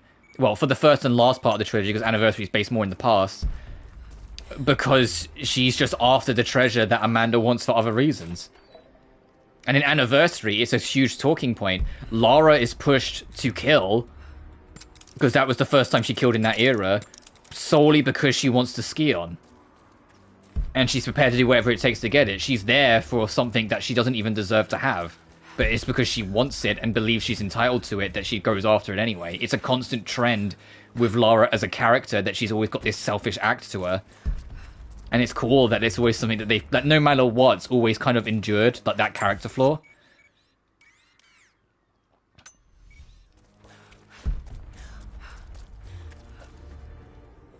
Sorry, let me just double check something quickly. People are weird and I'm weirder. Fair. Yeah, fair. I had a friend back in college, and it genuinely... She knew she was, like, a quirkier and, like, out there and different person. Like, I don't know if she was, like, autistic or anything like that, because it was not something she ever really spoke about. But she knew that she was kind of, like, a different person in a whole lot of things. And it genuinely always upset her. She always wanted to just be normal, and she hated the fact that she wasn't. It will get better, right? What did the physicians say? And it was, like, a big thing that always, like, bugged her. That I don't know if she ever got better with, because we're talking, like, nearly a decade ago now. Or, like, if she found her way or what. I hope she did, for, like, in general. But, like, she genuinely... Sounds drift up from the glacier. The amount of conversations that Judy have, not necessarily just with me, but, like, maybe I'd overhear in the group and whatnot, where, like, it would bug the shit out of her that she just couldn't be, like, a normal person. And I remember, because, you know, I was, like, still, like, knee-deep in Metal Gear Solid. It was around the time Phantom Pain was about to come out. If you remember from the very first trailer of Phantom Pain, there was a song that basically embraced being different. Called We're Not Your Kind of People. Are lost to us, and that we are now. And I remember, like, me maybe not completely understanding, trying to, like, show her that song to basically be like, hey, look, there is actually beauty and, like, something kind of cool about not being, like, part of the mass. And I remember it just, like, not helping at all. And I remember feeling really bad. Because I was just trying to help. And she was like, no, but I don't want this. I don't want to be like that. I want to be this. And I was just like, fuck, I'm sorry. But college is college. We're all, like, trying to figure out life when you're in college. Yeah, I was 16. I was 16 in the middle of an abusive relationship trying to be helpful to, like, a random friend. And, like, I just completely, like, was not fucking helpful.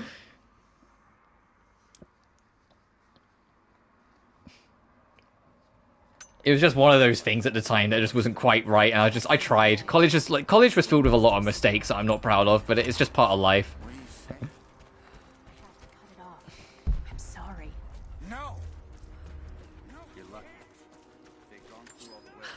I've mentioned it a few times before that I genuinely don't like the person I was like a decade ago. I for myself have grown and changed a lot, and I genuinely don't like who I used to be. I'm not saying I'm perfect now, but I'm certainly proud of who I am now compared to who I was. I know a lot of it was circumstantial, but that doesn't justify how I was to some of the people I cared about. Like, yeah, I was in an abusive relationship, but I was still the one that kind of pushed a lot of people away in the worst of it, you know? Both suffering and the... Yeah. Is there anything you need? We'll live. So, but that was like... It's crazy that, like, that was a decade ago. Like, I struggled to, like, register that. That's like, man, I left William Parker, the school I went to, a decade ago, and went into the Sussex Coast College 10 years ago. Because keep in mind, once again, in the UK, you go into college at 16, not 18. And they actually want you. You don't have to, like, pay a large sum or any bullshit like that. It's free, and they want you because it looks good on their record to have more students. So, yeah, I didn't get any kind of... I still don't have an official diagnosis for my autism. It's something that's kind of like... With my mum's, like, background of understanding with it, that we've kind of, like, as a family, like, helped me kind of come to terms with it in my, like, adult years. Because, unfortunately, when I was a kid, my natural father was dead against any of that conversation. In his mind, people who were autistic or ADHD or anything like that were just broken, naughty kids that needed to be dealt with. He refused to see it as anything other than that, so it wasn't a conversation that was allowed to happen. So I was only, like, 22, maybe even, like, 23 before I really even started to come to any real terms with it. Unfortunately. You know, around the time I cut off communication with my father entirely.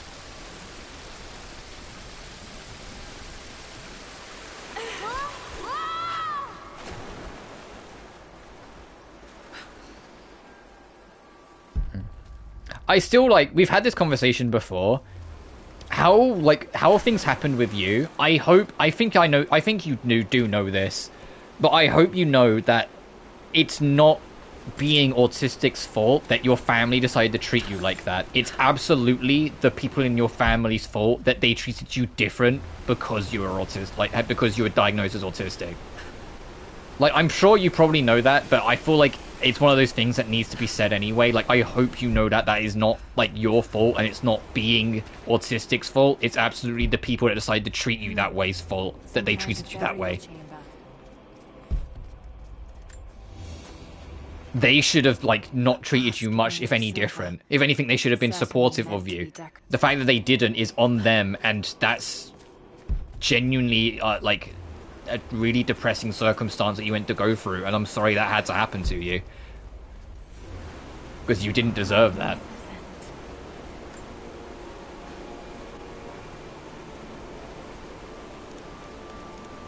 It's a product of their time. Oh, I get that. Understanding's gone a long way over the years, but I still feel for you in that sense. That was such an evil thing, like, from what you've, like, told me over time, the evil thing that you were forced to go through, and you didn't deserve it for a second.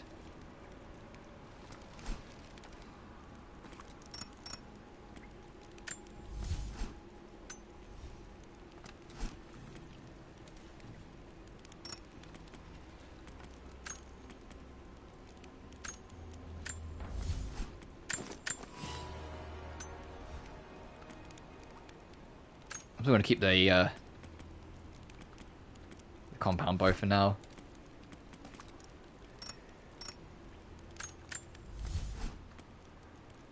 Lubricated well. A magazine well that lubricated for smoother operation and improved reload speed. Applies to all heavy guns. Oh, okay. That's why it's only on that one.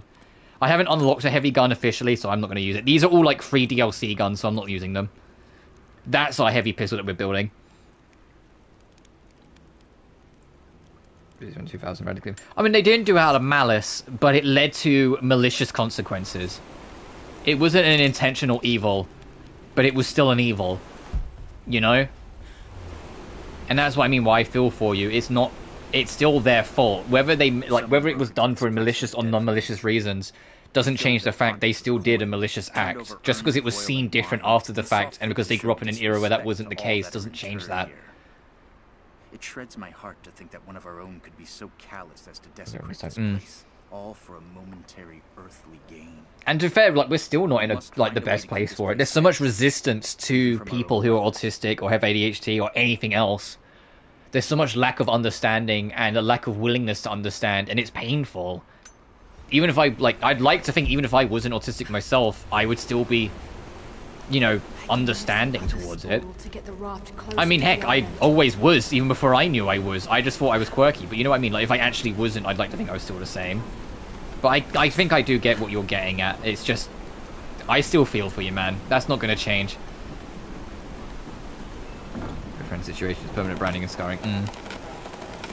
So I don't know if she was like any of those things, because like it wasn't that we talked all the time.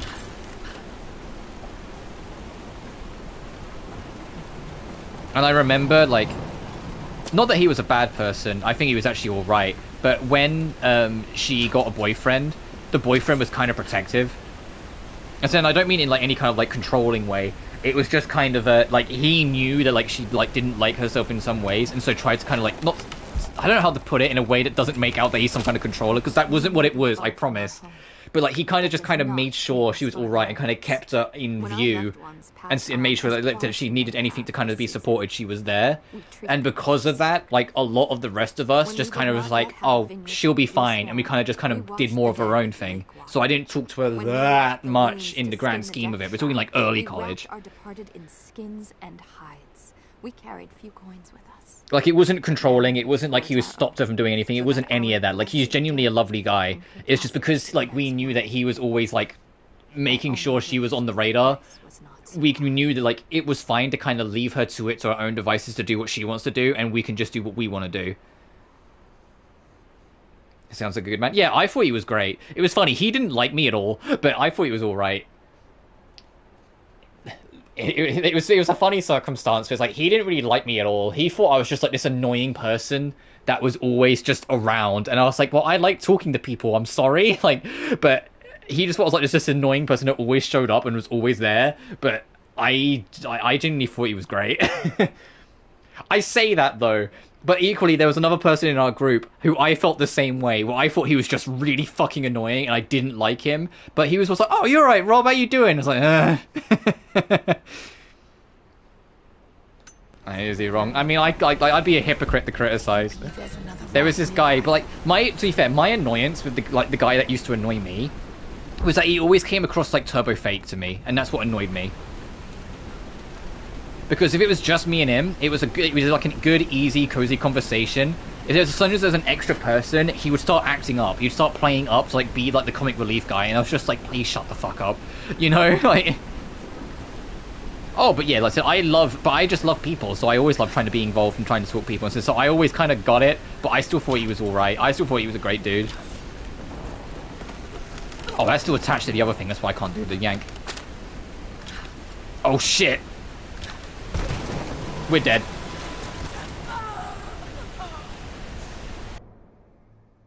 Yeah, time and place, yeah.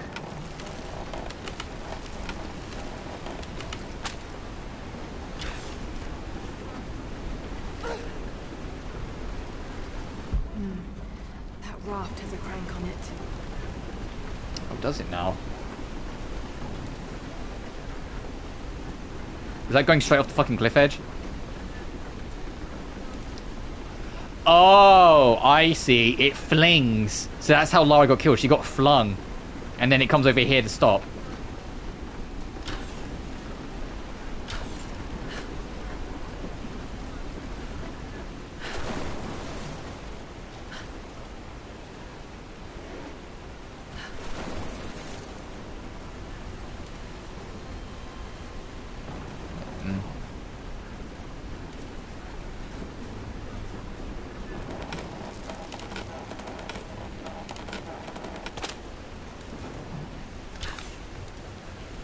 Well, we're gone. As soon as I missed the first shot, I was like, well, I know how this ends.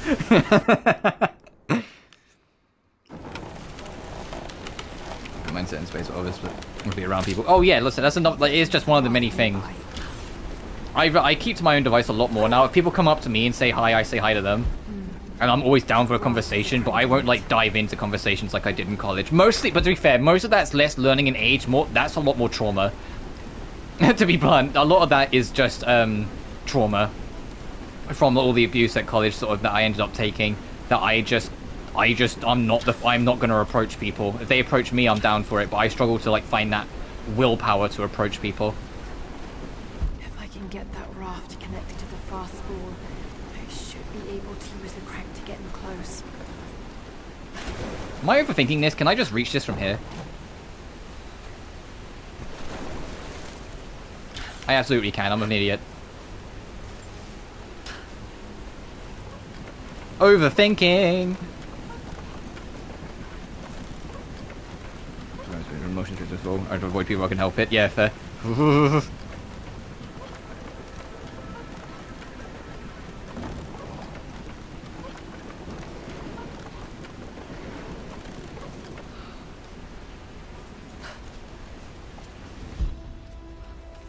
And the music's playing. It tells me it's the end of the temple.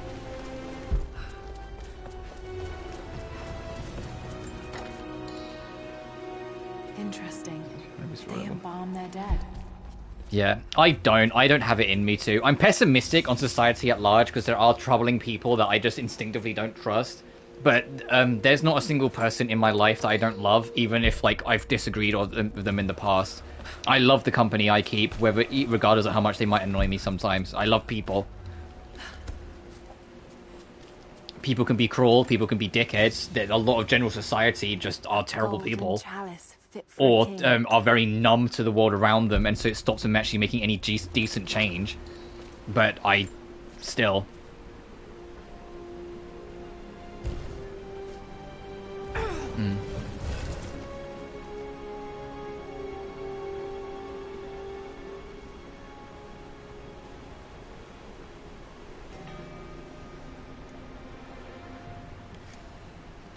Hey! Okay, that'll make the heart shot trophy a lot easier.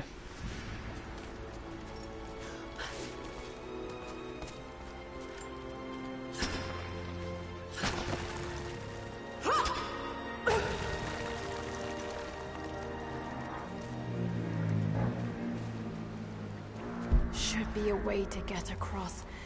Oh, whoops. I could use a rope.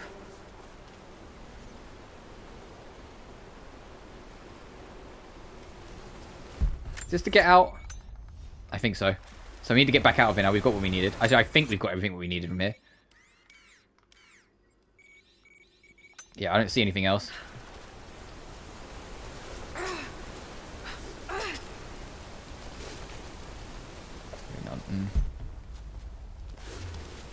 I know, but still.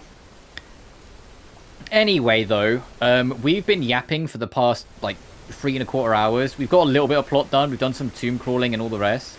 I think next time we get to a camp, I'm going to call it there, because I need to start getting ready for work soon anyway.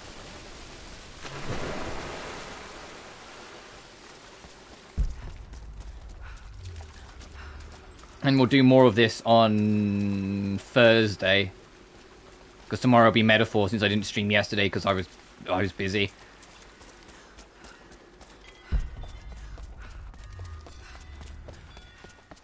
Good luck at work, yeah. I've got this week and next week, and then I've got a week off. And you'll be able to tell because the schedule on that week off, I will actually be able to stream more again. I'll do maybe longer streams, we'll see. That said, I've mentioned it a couple times. During that week off, a new base camp discovered ruins. Oh, I see it. Okay, we'll wrap there then. During that week off, we'll see when we get to it, but I might be taking like 3 days off in the middle of the week. Like I'll stream like Monday, Tuesday, and then take Wednesday, Thursday, Friday off, and then come back Saturday, Sunday. Keyword might, I haven't like really figured that out yet.